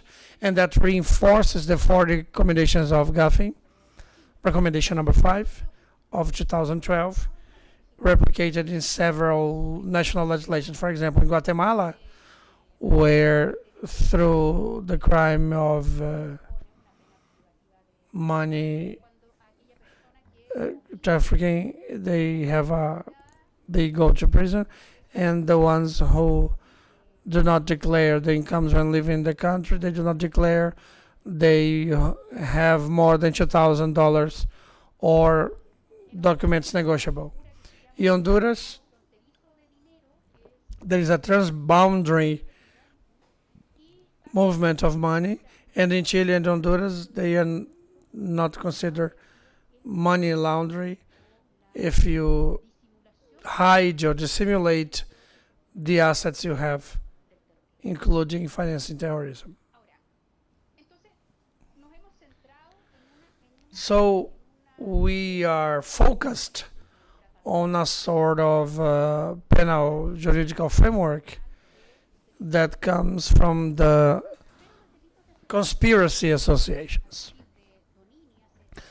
Let's say Doninias has an old work from 2008 called Penal Law. The succession crime is a civilian lawsuit crime because it serves to anticipates a series of lawsuit interventions before you produce the evidence of the conviction of the concrete crimes this association commits.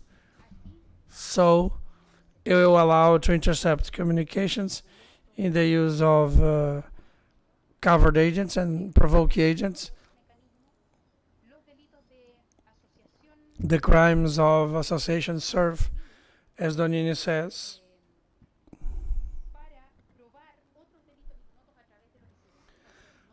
those are what they so-called notorious authors, and they guarantee those who are known. And then it's going to be relevant, and then they commit a crime. That results when they go beyond this concept of organized crime contained in the international instruments to the internal law of the states. They were getting probatory events, but this, from the penal point of view, it has a change in what is the very concept of crime. Because, as Caligari states, the crime in this type of figure will not limit a forbidden behavior, attention to periodicity, or dangerous aiming to impose a punishment. But this is the basis in order to be able to adopt certain types of investigation or penitentiary measures. And then the penal right and legality changes. But we cannot think the concept of organized crime managed is a political more than juridical concept. It is a concept causing the weakness of the process that has affected common citizens who had their space of freedom and have contributed to end the problem. In that point, it is enough to effect the harmful effect the war against drugs has had, and the world alternative about that. The application of the prohibition of drugs in global level costs 100 million US a year, and far from eliminating the consumption, supply, and sales of drugs, $330 million are the contribution of the drug dealing. The prohibition of the drugs is something that has been questioned, and the very United Nations Office Against Drugs and Crime has recognized a prohibition policy produces several negative consequences. The creation of a huge crime illegal, the scattering of production, the sales in other areas, the diversion of resources from healthcare in some countries, of social rights up to the security items. The movement and the consumption of new drugs and the marginalization of those who consume it. But associated to the organized crime, we have found the corruption as one of the tools of organized crime in order to materialize their purpose. And that's how they suggest it. The international instruments such as the United Nations Convention Against Corruption, the Inter-American Convention Against Corruption. And together with corruption, we have the guns trafficking. There are several international instruments, protocol against illegal manufacture of guns, components and ammunition that may complement Palermo's convention, the treaty on the trade of arms, especially the conventional ones. And in that point, I just would like to highlight, for us to go to the Q&A session. I believe the criminal policy is directed to an effective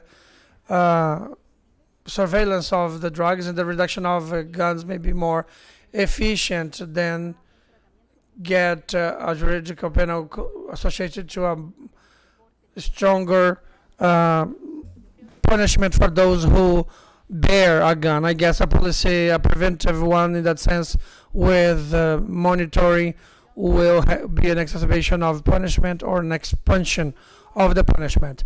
Lastly, the intentions of domain in the money laundering.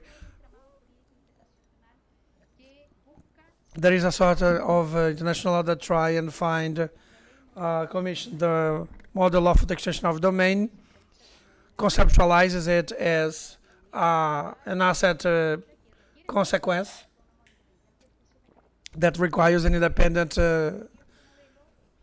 model. The countries following this model, they have it specific on the domain, but you can see Colombia, for example, Guatemala, Honduras, Peru, and also Mexico. And in Central America too. There are laws for that. So see if you understand me. I'm not relativizing the serious criminality and the effects on the life and physical integrity of people. I'm not demonizing that. I'm saying that if in these realities and the way this is designed, and if it's working to prevent this kind of attack. So this juridical framework that is designed in terms of criminal policies are committing the states in a fight against criminality, but what they do in a way is to transform this concept of a struggle, of fight, in a normative concept. And in the work that you mentioned, it's quite old.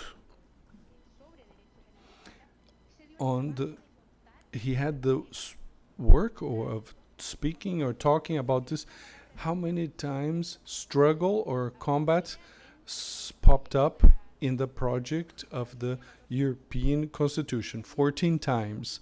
I did the same exercise, and I could observe that the Palermo Convention, the struggle 3 times in the preamble and 4 or 3 in the combating shows up 41 times. And the UN Conventions Against Corruption 13 times, and the combating 26 times. 20 are in the articles. This implies that the penal system is seen, especially in these cases, like a weapon to attack enemies, and that the struggle against criminality has become a normative concept that is within these legislations. And this objective, that these show up in the preambles and in the articles. Because if you have an objective, for example, in the same Convention of Palermo, in the first article says one of the objectives of the convention is to combat that. In Article 7, you have measures to fight money laundering. And then when you talk the special techniques, they talk the objective combating organized crime. So what happens? What's important if it's in the preamble in the article? Because when it's part of the articles, this finality of combating, it changes the interpretation of the rules and its applications. And in certain way, and this questions the partiality of the judge, for example. A judge that combats against is not a third impartial, and there isn't accusation and defense. And what is happening, you're denaturalizing the essence of these penal codes because of the struggle and what you speak in terms of dealing with organized crime. He's not an infractor. The real destination of this are the public agents that are to create the norms, the police, the prosecutors. In other words, the aggressor, like it says, is the instrument through which they would win this combat. And this means the mediation and other things that belong to the state. So what can we do in this scenario? It seems that what is sensible is to go over this political criminal aspect and to get the constitutional aspect and the criminology like Professor Safaroni mentioned in his last work, the new critical of criminology and against the financial state, that was published last year, precisely in Ecuador. So what does it invite us? To go away from the Eurocentrist or North centrist and learn how to see what is the role for the international financial system in this. When we talk about organized crime, and you mentioned an article, it goes way beyond civil servants that are susceptible to corruption, or the corrupt politician, or the corrupt policeman that could exist. Organized crime has to do with the transnational, with great capital, and which are moving the wealth around. And Safaroni and Professor Dias dos Santos, as talking about the centralization of wealth, a government of wealth that concentrates more wealth, and the action of these transnational corporations that do not recognize the people and their dignity of real people. So organized crime has to do with this financial totalitarianism, and this totalitarianism that takes away public resources and that patronizes extractivist industries and taking away from countries and people's economic plans. And this financial totalitarianism. So the discussion is as regards organized crime, of where it is now, where is the political power which these authors indicating that is in the hand of managers of great corporations that have to take decision, and which the politicians and others adequate, and that in that way they dictate legislation. So in this theoretical landmark, we cannot go over what is the technological revolution, what is the digital revolution that we're going through as regards to the narco traffic that keeps millions. No, it's being carried out in a digital way, the virtual transactions, and the maneuver is that in a few days you could break a country's economy. So the juridical treatment that we give to organized crime, which I believe will not deal with this problem, because it doesn't go to the root cause of the problem. The origin of the problem is way more in our government, in Latin American governments, to see that that is where the problem is, that we will have to continue suffering the struggles of these criminal groups that cost the life of so many of our colleagues here in Latin America. Thank you.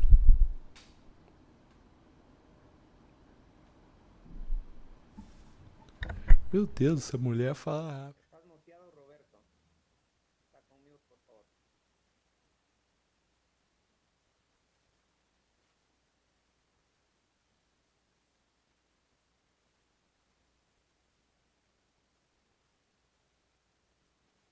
Gracias, muy amable.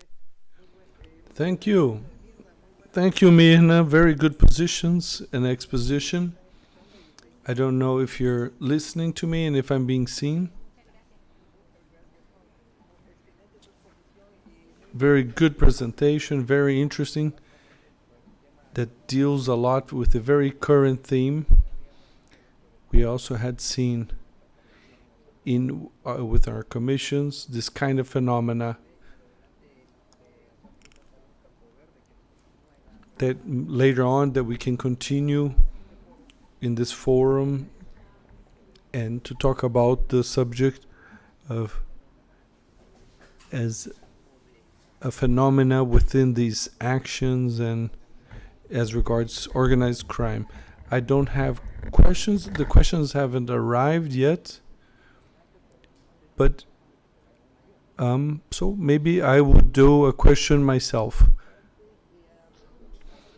You talked about the students and the pain of the missing students in Mexico, and we had analyzed that these disappearances within the commission, we analyzed this phenomena, that it's beyond of just the disappearance of a human being. I understand that in the Mexican case, they would even burn the bodies to try to destroy any remains to exist, to hide the body, let's say, and the crime, of course. So how can you manage this? So the crime tries to erase any evidence, burning those bodies.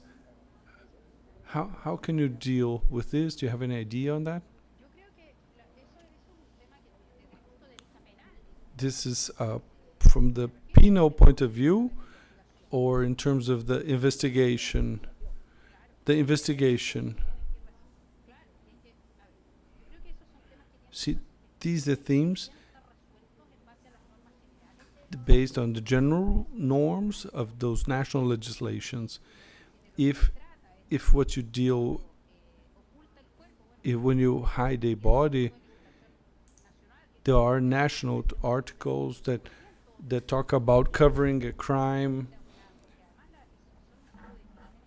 That's a specific, very serious crime, and there should be or things that make the crime more serious, what we call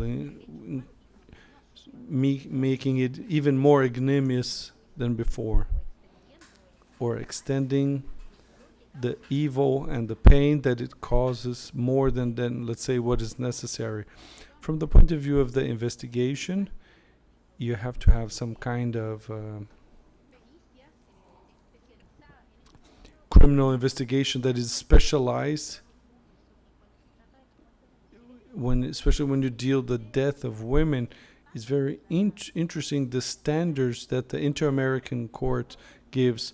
They're very precise standards as regards of the investigation of the violent death of women, where they specify clearly that you have to get all of the evidence, any signs, and even more when you examine and you do find the body. They indicate that preferably that the Parisians, the specialists that deal with it should be of the same gender when they are women. Okay, so the same gender of the victim. If you look at international standards as regards investigation of violent crimes and violent crimes of women, it's very explicit in the Campo Ganero. It seems that if you go through these standards, the way that is taking the investigations at the internal level, we could arrive at somehow to some comfort. But in our countries, the police investigations and the criminal investigations are very deficient. Yep, that's what happens to prove those crimes. So a question that they make, if there are data that demonstrate that illegal drugs, okay, so if the legalization of drugs reduces the consumption. Yeah, I don't dedicate time to drug research, but I would suggest that there's a report about drugs where they establish some criteria as regards the prohibiting drugs. But you could always get the examples of European countries where drugs are allowed, the weaker drugs, and the state is the one that takes control of the, let's say, harder drugs. This happens in Holland, for example. And from José María Ferreira, Maria Ferreira Leal makes the following question. Sentences for drug dealers should be perpetual. Would that be the time for these proposals?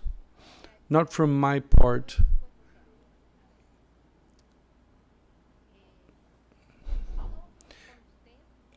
I agree about the damage that drug trafficking causes, but it seems that life sentences for them will not solve the problems. Drug trafficking will continue to exist if you don't attack the root of the problem. When you don't attack on why there is a drug traffic and who is moving these drugs, very hard for you to have success against it. The rest, it seems, imply and exclusively in trying to perpetuate of what we see in the prisons. I'm not saying that they just shouldn't pay or they should suffer sanctions, but it seems that a life sentence will not finish the problem. One of the ways to finish drug traffic is to finish the business, to end the business. That's why we talk about legalization of drugs or non-prohibition. Okay, let's clear something. Ana Livia Pez asks the following. Are you in agreement that terrorism and organized crime are the same? Terrorism has a religious origin and doesn't have the objective of gaining money. Shouldn't they be treated differently? I'm in agreement. What they mentioned is exactly what we talked about. That under organized crime, I'm a penalist. What we call organized crimes, they include a criminal phenomena that don't necessarily have to be treated the same way. So organized crime and terrorism are things that are very different. They should be treated differently. But terrorism is political. When you say that terrorism is religious, but in fact it's political.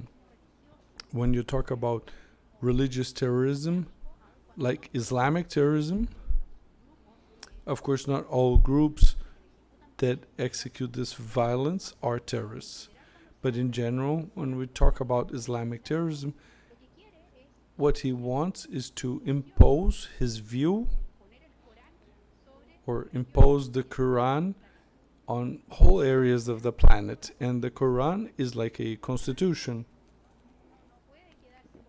So you can't see the idea that it's just religious fanaticism. It is political, because the Quran is their law. It's just like we're trying to impose our constitution to the rest of the world.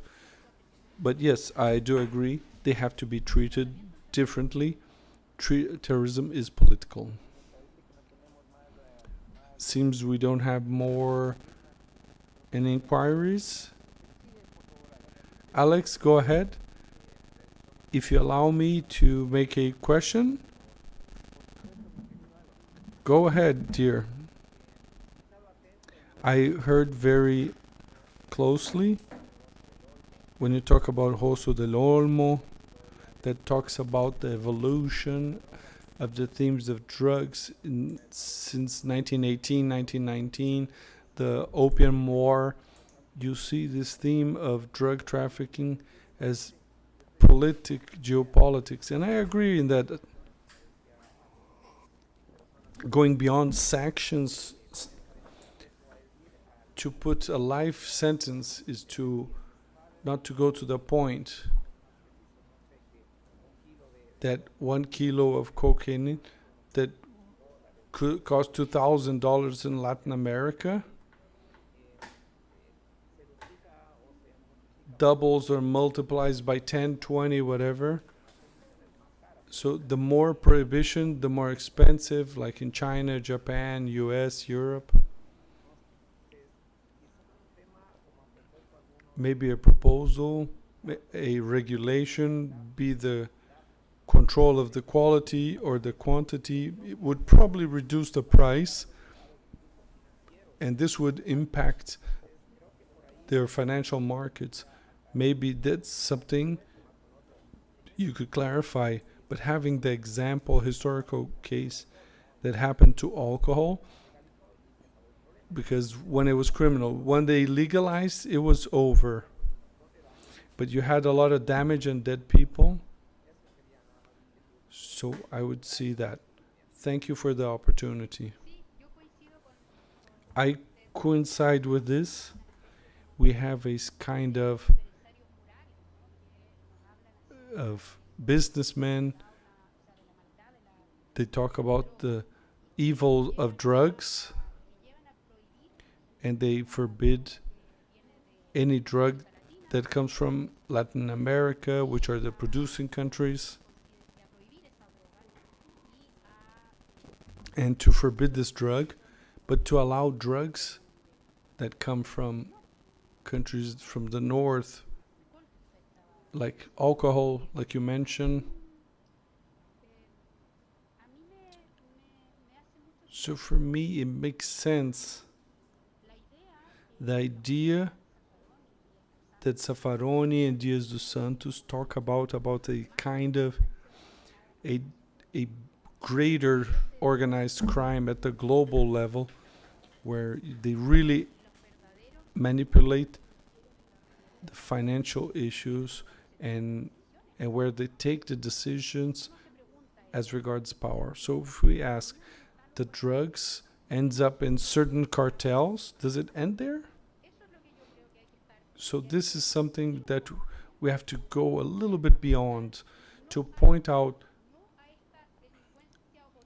not organized crime that is as set by the countries in the north, so they have a different view than us. Latin Americans, like ourselves, we produce the drug, we are the corrupt, especially immigrants, for example, and they have this view and they impose this view. But when they talk about their own criminality, about the discussions that they have within the US, they do work them in another way and not like we do. So I think we have to put a focus what Zaffaroni and Diaz talk about, which is this macro organized crime at the global level. Thank you very much. Thank you, dear Mirna. Thank you to Alex as well, and all of the team that helped to set up this forum. It is important. Unfortunately, I have to say that the pandemia, which the fundamental, which was to be a live event, and I hope further on we have the opportunity of doing this live and call you both, which gives us a lot of knowledge of the social phenomena in Latin America and other countries, that we have to seek a way of legislating and to control. So thank you, Alex, for the invitation. Thank you, Mina, for coming. And thank you for all of the work carried out.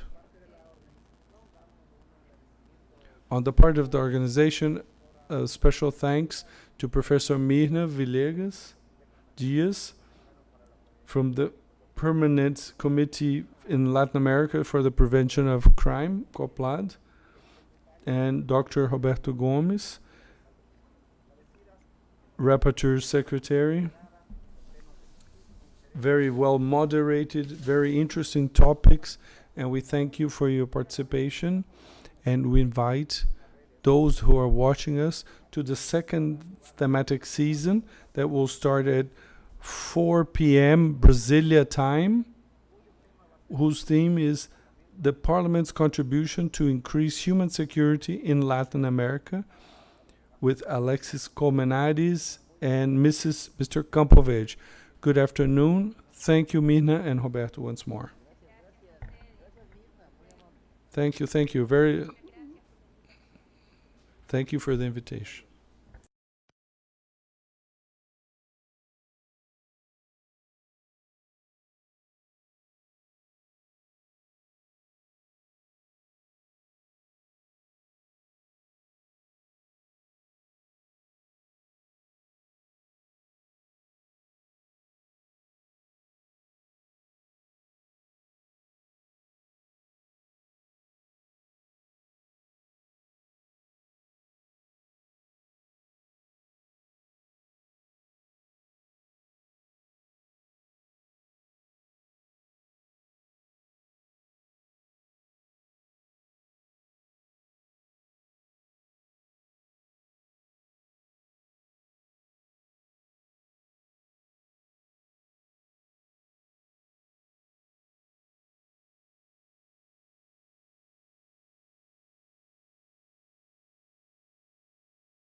Good afternoon, my friends. Welcome to this first virtual forum on human security for human rights in Latin America and 12th Virtual International Congress on human rights and sustainability.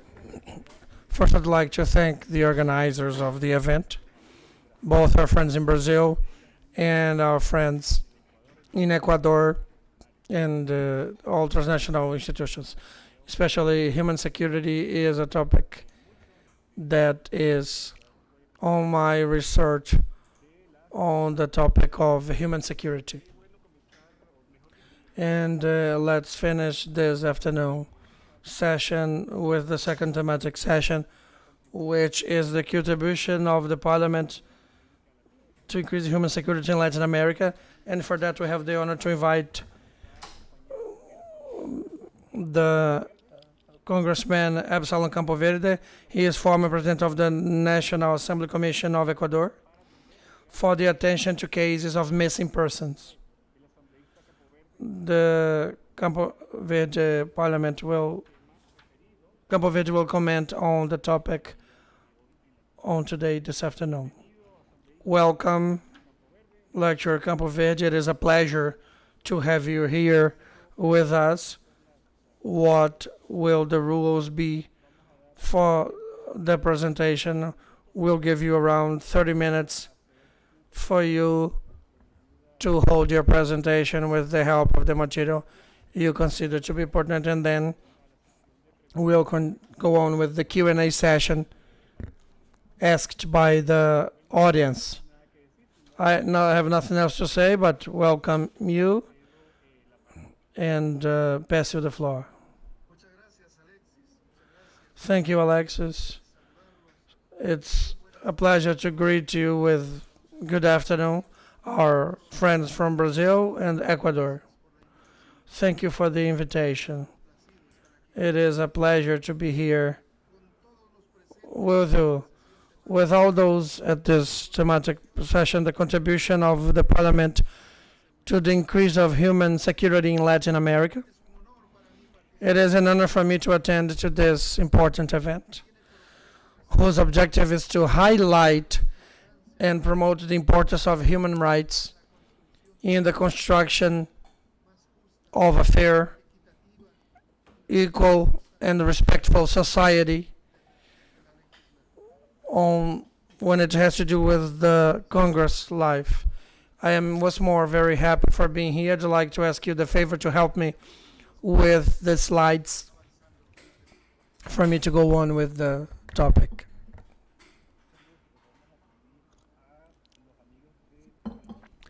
We'll ask our friends from IT to help us with the presentation.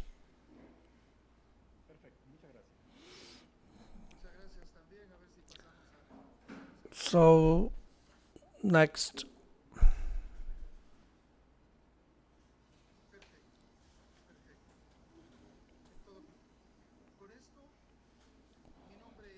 So my name is Absalom Campo Verde. You can see in the picture you have there are missing people in Ecuador. And we have been, they're most wanted. We hope to find them. On the left, you'll see a picture where it reads Campo Verde, Rodrigues, Juliana, Lisbeth. I don't know if you're relating it to my surname. I'm Absalom Campo Verde. She is Juliana Campo Verde. She is my daughter. And I am the father of Juliana Campo Verde. She disappeared on 7 July 2012 in the city of Quito. Currently, as a congressman of Ecuador, my province in Zamora Chichipe, and I was the only chair of this occasional commission because with the time for 30 months, 2 years and a half exactly, I created this commission by myself for the cases of missing people in the National Assembly.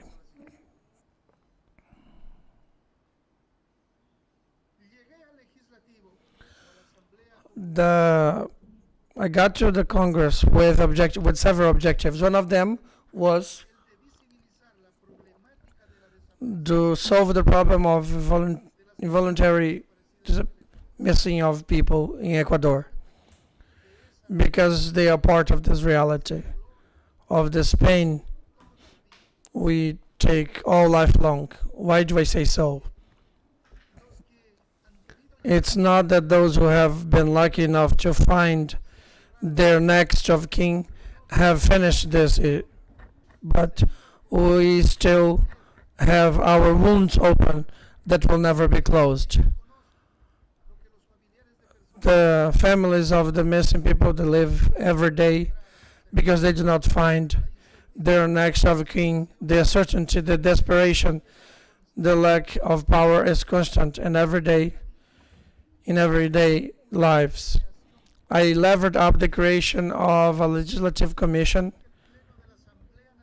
the National Congress. I remember session 491 of 5 December 2017 approved by unanimity the creation of the special commission for the cases of missing people in Ecuador, which lasted for 30 months, 2 years and a half, with a mission that is a reference in the region or South America, because Ecuador is the only country which had a special commission to deal the cases of missing people,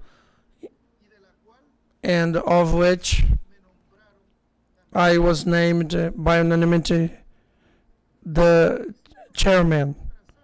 In this commission we have many objectives, among which you may see the first one is to establish public policies for the prevention of missing people, because this is a necessity for this part of the population.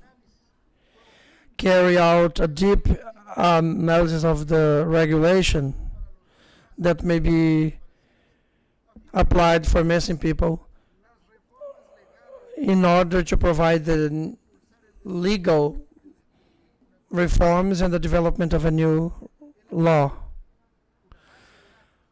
Create a databases or records in the national level, and lastly, work with the human rights associations and families of missing people to coordinate actions that may provide effective and urgent results about that.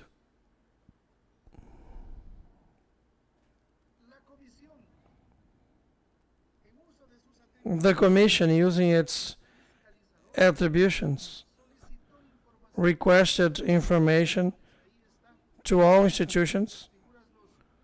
Those are the logos of the institutions, of which provided all information this Commission required,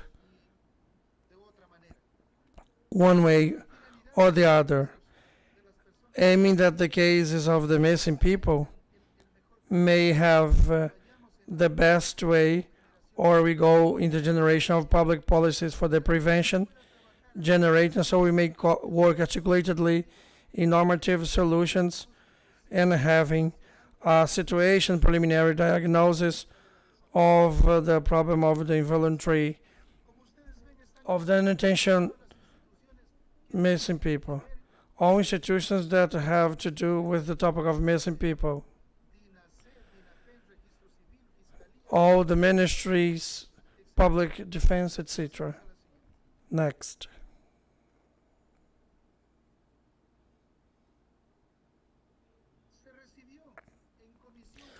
We received in the General Commission in the National Assembly families of missing people. Here are the pictures.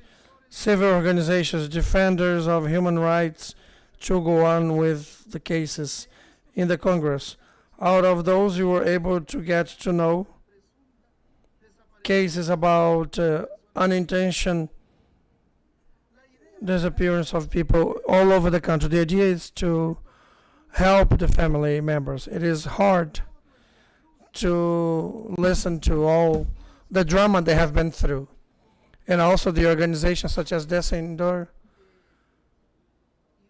and others who have helped us to get to know what the problem was.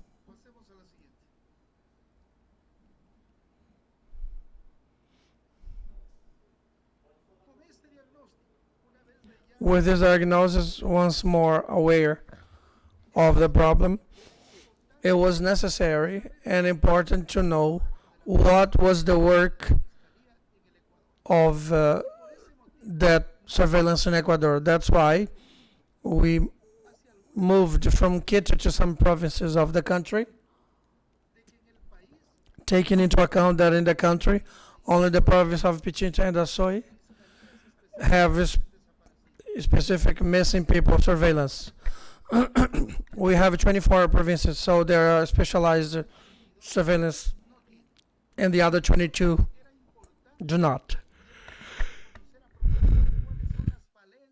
That's why it was important to get to know what were the weaknesses and needs the states have currently, as well as get to know from up close the problem the families live every day before the investigation, search, and location process of missing people. This field work allowed us evidence the imperative need to formulate laws that may allow to strengthen administratively and technologically the surveillance of the state and the national police. With the several limitations on which currently we manage such institutions, they directly affect the investigation processes about missing people that is taking place, not allowing us to have opportune answers to citizenship.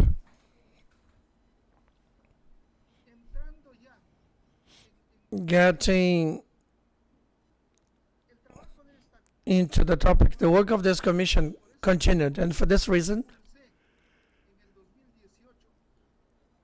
in 2018, I launched the project for the reform of the penal code for the typification of the unintentional disappearance of people, which at that moment was treated as just an administrative act that should be taken into account. There was no law. So it was treated just as an administrative act.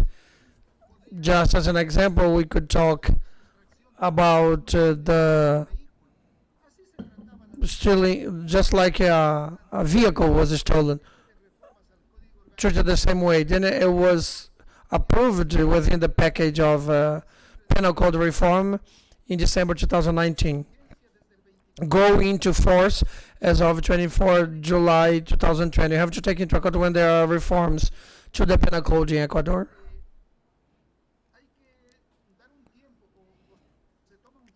It takes 6 months aiming to socialize in the level of the whole country. So those who apply the law know there are reforms to the penal code. As a first legislative step, the unintentional disappearance of people may be investigated as a crime, allowing the national police, in this reform allowed the national police and the general surveillance of the state to use all the resources available in order to make an investigation around the disappearance of a person.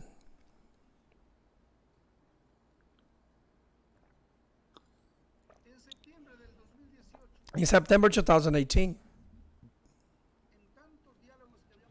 in so many dialogues we had with Dr. Perez Reina, we got to an agreement that the country required a law of missing people in Ecuador. And for this reason, within the dialogues, a law project was approved for missing people. Period in which we processed the observations and all contributions, representatives of the state institutes, and all those interested. All that allowed that law to include the aspects and necessary rules that the institution of the state have for the investigation to find missing people. It requires to coordinate actions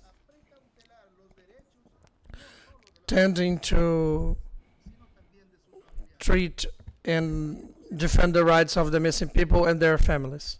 That law bill became a law in the session on 19 December 2019.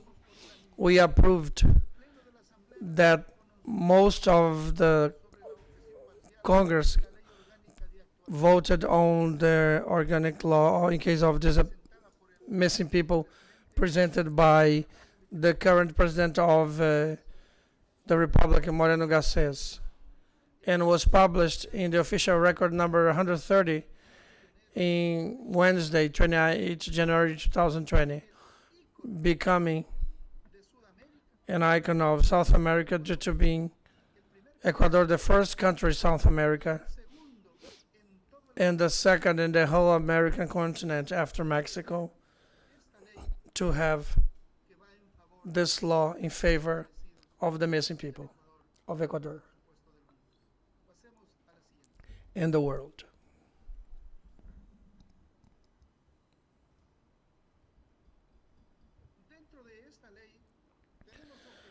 Within this law, we have objectives. One of them is the articulation of actions and activities of the state entities for the investigation, search and location, identification of missing people, prevention of disappearance in all educational levels, attention not just to missing people that have been located, but also their family members, before, after, and during investigation, search, and location.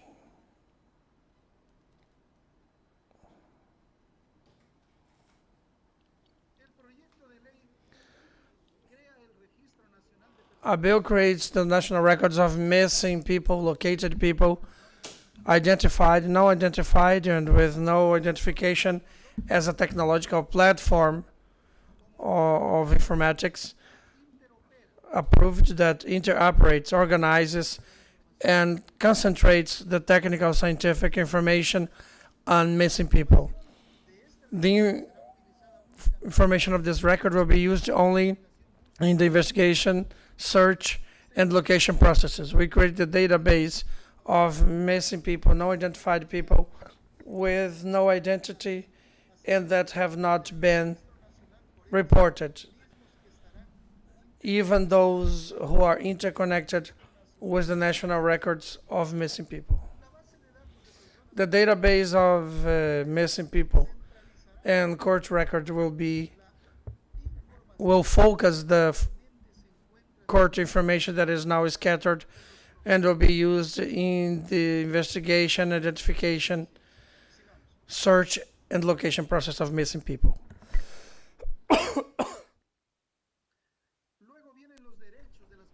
Then we have the rights of the missing people. That the state may adopt necessary measures for the investigation, search, and location. That they may be searched with no discrimination, whose purpose will be to cancel the recognition or exercise of their rights.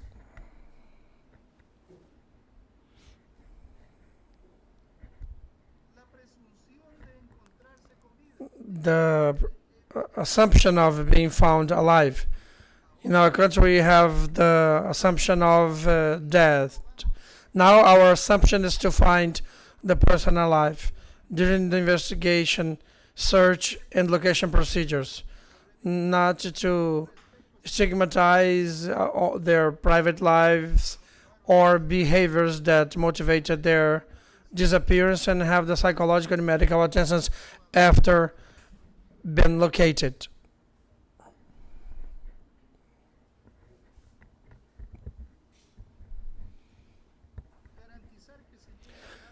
Guarantee within the rights of the state to guarantee the processes and investigations to identify and punish those who are responsible for committing the crimes deriving from the unintentional disappearance of people even after they are located. Train and sensitize in a specific and mean the public officials on aspects related to the protection of the rights of the missing people and the indirect victims of it.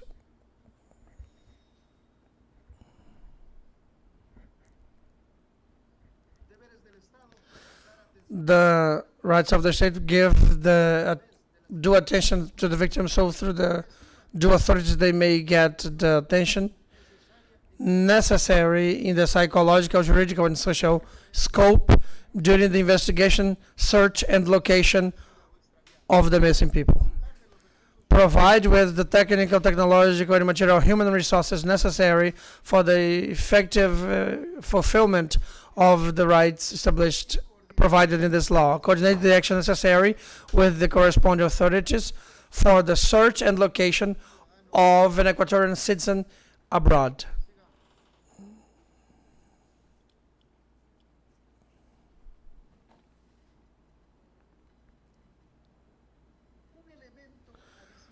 An additional element included in this law is important to highlight is the reform of Article 21 of the law of legislative role in order to include a new specialized permanent commission of human rights and constitutional guarantees. This is a topic that deserves a special attention by the legislators once it strengthens the legal framework in this topic and then guarantee a permanent exercise of human rights. The legislative role, aware of the importance of this permanent commission, has extended its field of action and includes the indigenous people and nationalities, just like the priority attention groups, by which it will allow to go further into the normative construction in this field. Why have we created this law? This reform, the Human Rights Commission, because this commission for the cases of missing people, and when this commission is completed, the question is, what about the family members who have their next of kin missing? That's why it is indispensable that Ecuador may count on this Human Rights Commission.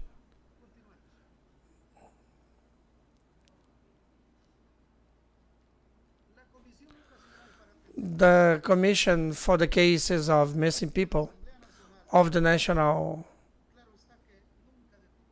Congress didn't have any work during the sanitary emergency, and they reported around 200 cases of missing people, grown-up, adolescents, kids. The cases are different. Intrafamiliar violence, sexual abuse, violations, drugs, alcohol, disagreements between parents and kids, diseases, feminicide. Most of them are voluntary and they have been located in good state of health and they have returned to their homes.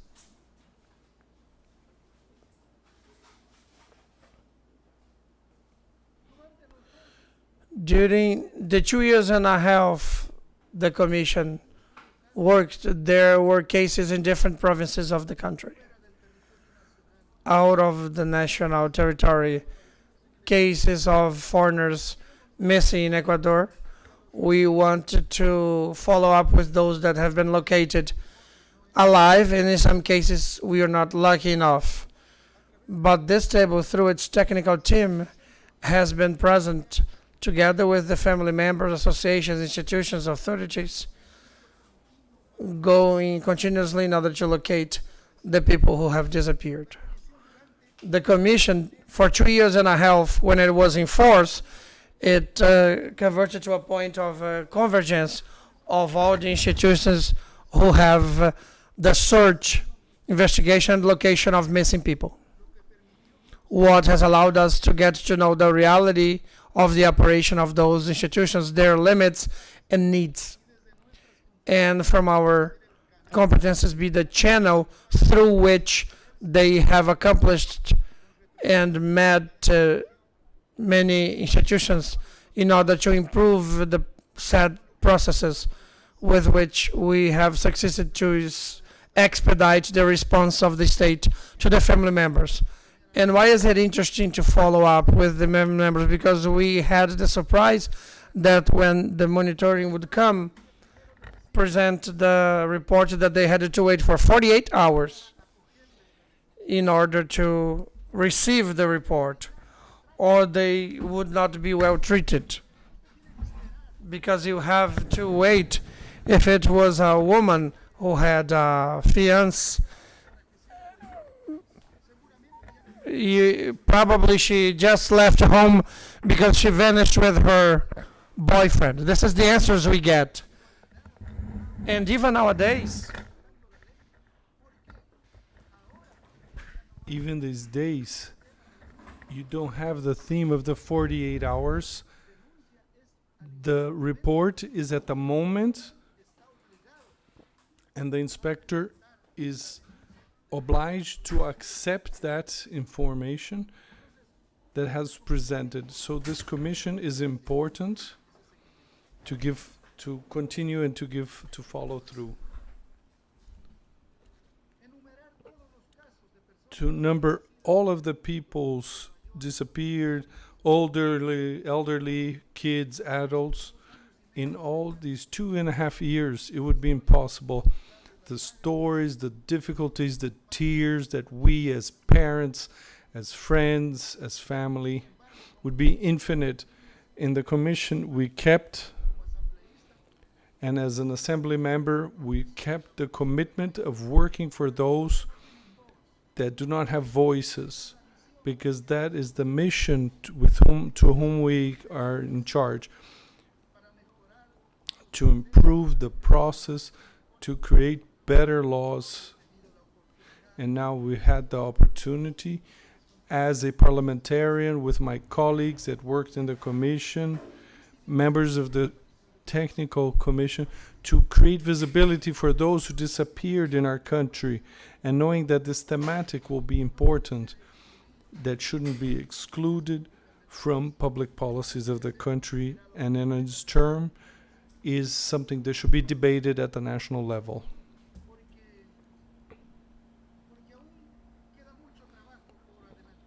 We still have a lot of work ahead of us, not only for those who disappeared, but all of those kids,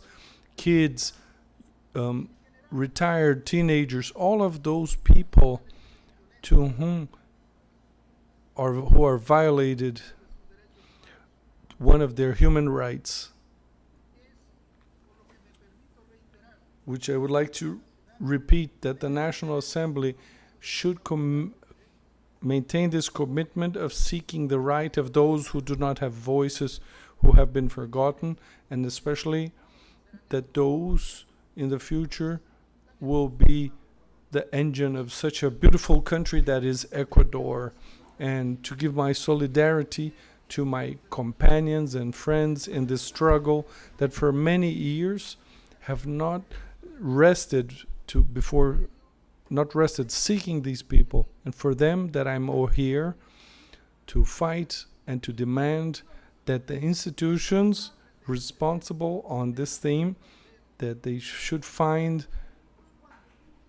those who disappeared: Juliana, David, Michelle, Natalie, Alvaro, Maria Fernanda, Luzmila, Joshua. Of those 1,350 disappeared, do allow me to say, and taking on this opportunity, that the whole world should know that is not what happens in Ecuador, that nothing happens in Ecuador, that we don't have people who disappeared. They do exist. It's a small percentage, but this small percentage is the ones we weren't able to solve, because disappeared people are not numbers, statistics. They are people like ourselves, and they are they're missing and do make a, we are missing and we do lack their presence. So thank you very much.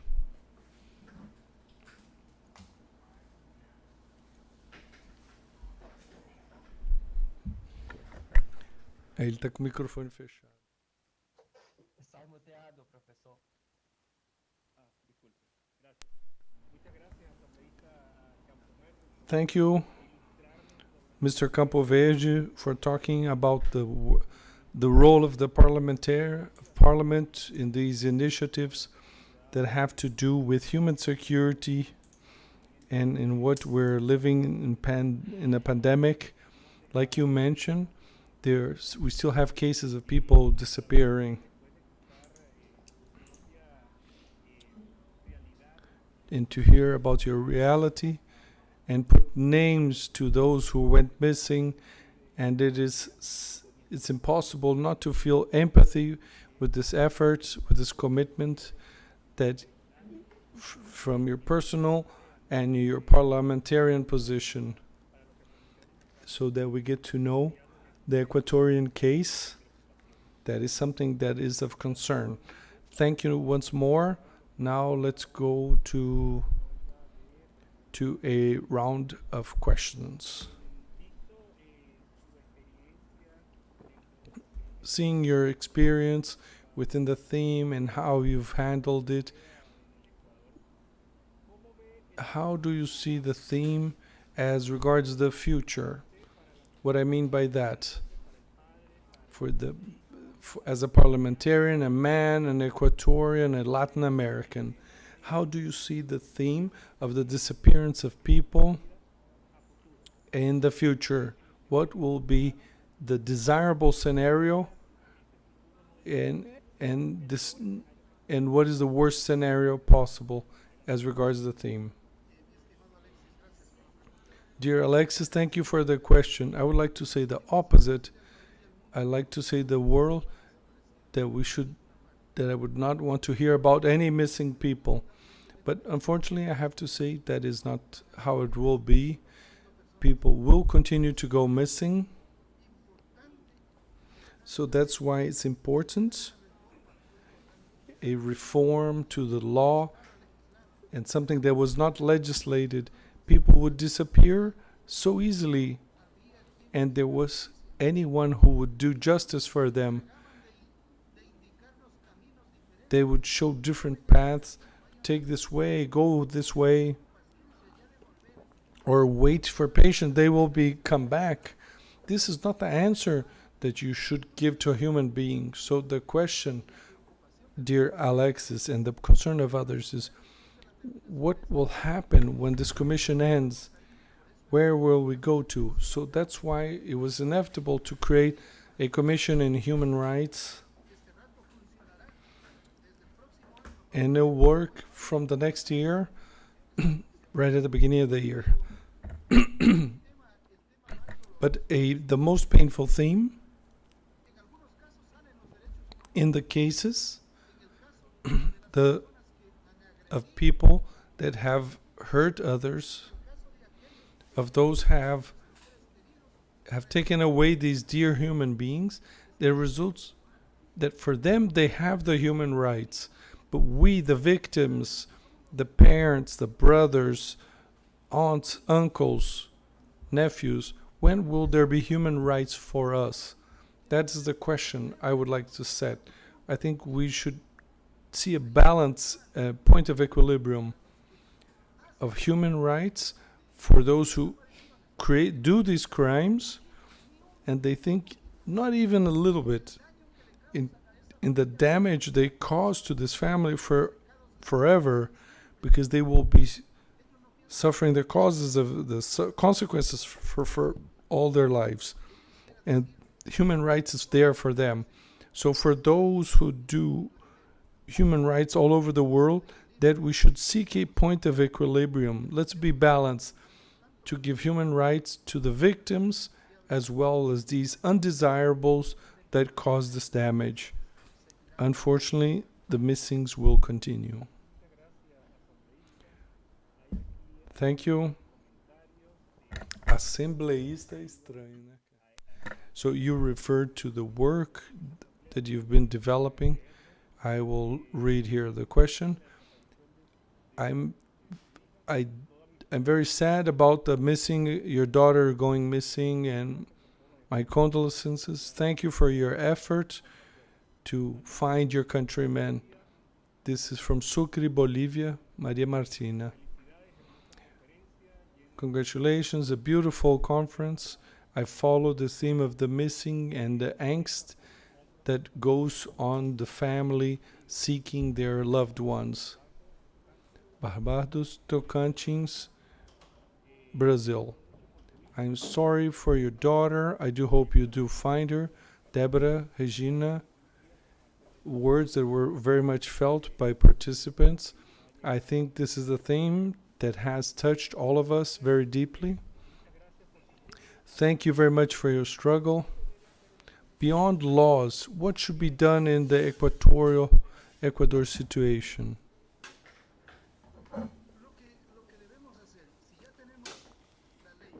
If what we should do, if we already have an organic law, you have the typification of the involuntary absence or missing. Now we have to apply the law. What we should do is to be strong, and we shouldn't hold back the hand in applying the law. There is where the success.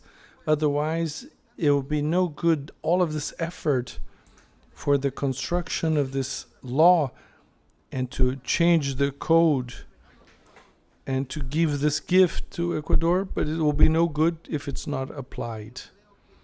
I think that this law speaks very clearly about prevention. You have to prevent. This law with responsibility, the Ministry of Education and the cantons and the national police, the Ministry of Health, we have to give the explanation for the education for our kids, where our teens, our youth in the universities, to prepare them so that they be ready, so they do not be victims of the criminals that are in our streets.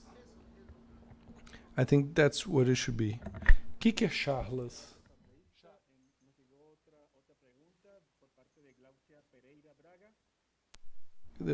Glaucia Pereira has a question.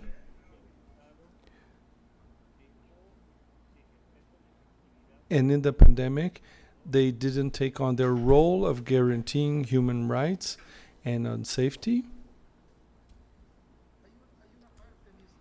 There is a part, my dear Alexis, I couldn't hear.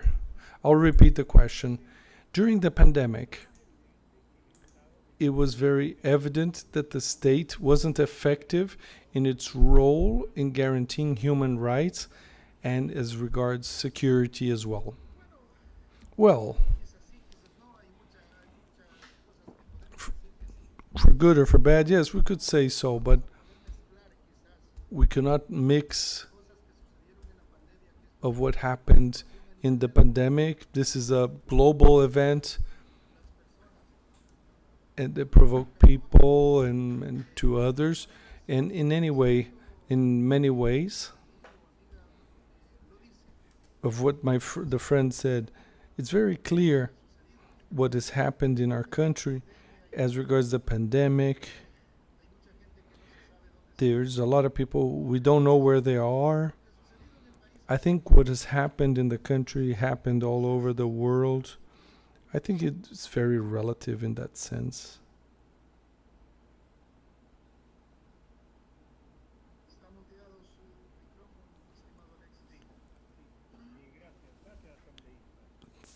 Thank you, Mr. Campo Verde. Seeing in general way the themes of the the violence, integrity of peoples, and human security in general, and having to account that Ecuador is one of the few countries in the world, in the region, that have in their constitution that focus on human security. How do you see this theme within Parliament? if you have present, and was it in any moment that it was just a thing of the moment of a passing passing tendency? No, it's all a theme. We're always talking about this in the National Assembly. Almost always that we meet, we talk about insecurity, security, how to improve, what is to be done. I think this is something that was always had this concern. I should tell you that in the three instances, in the first and the second debate, and when there was an objection from the executive, everything was approved with unanimity, because we know security is needed. We talk about capacity building, about inspectors that will integrate the inspection and the investigation of those who went missing, training for the police, and for all people that have in the various ministries that have to do with those who disappeared, that they get to know the themes, so that in this path they can help us about talking about security that we should have in our country. Thank you very much. Okay, I don't have any more questions on my side. It was very good to have you here. I think you taught much to the participants, a presentation, and we feel a lot of solidarity to this cause. It doesn't affect only Ecuador, but it affects the region as a whole. And it's important to know that the Parliament has within their radar or their scope this social issue and problem. Like you said, this scenario, it would be better that we would not have to talk about disappears, but it's something that happens in pandemics. People still go missing, and we cannot forget that people have names, surnames. We cannot let these people become only a statistics, but to use the strength of the state and social, not only to solve this kind of problem, but what are the structural causes that make that this kind of situation might happen. I do understand that the assembly member, you have a session soon, so thank you very much for dedicating this moment to talk about such an important theme. Would you like to say some last words? Thank you, Alexis. For me, it will always be an honor to share with all of you this theme, these days, and to congratulate all of the organizers that made it possible that this go ahead and in a virtual manner. The order, whenever you need, we're here. We want to put here so that to others should not happen what happened to us. So thank you very much for this. Do have my warm greetings, and certainly there will be opportunities of stretching my hand and coming to this tranquility that we had before. Thank you very much, and have a good afternoon. Thank you, Professor Solon. Thank you, Alex, for participating in this session. Certainly this generated a lot of reflection. We are very grateful here for your participation.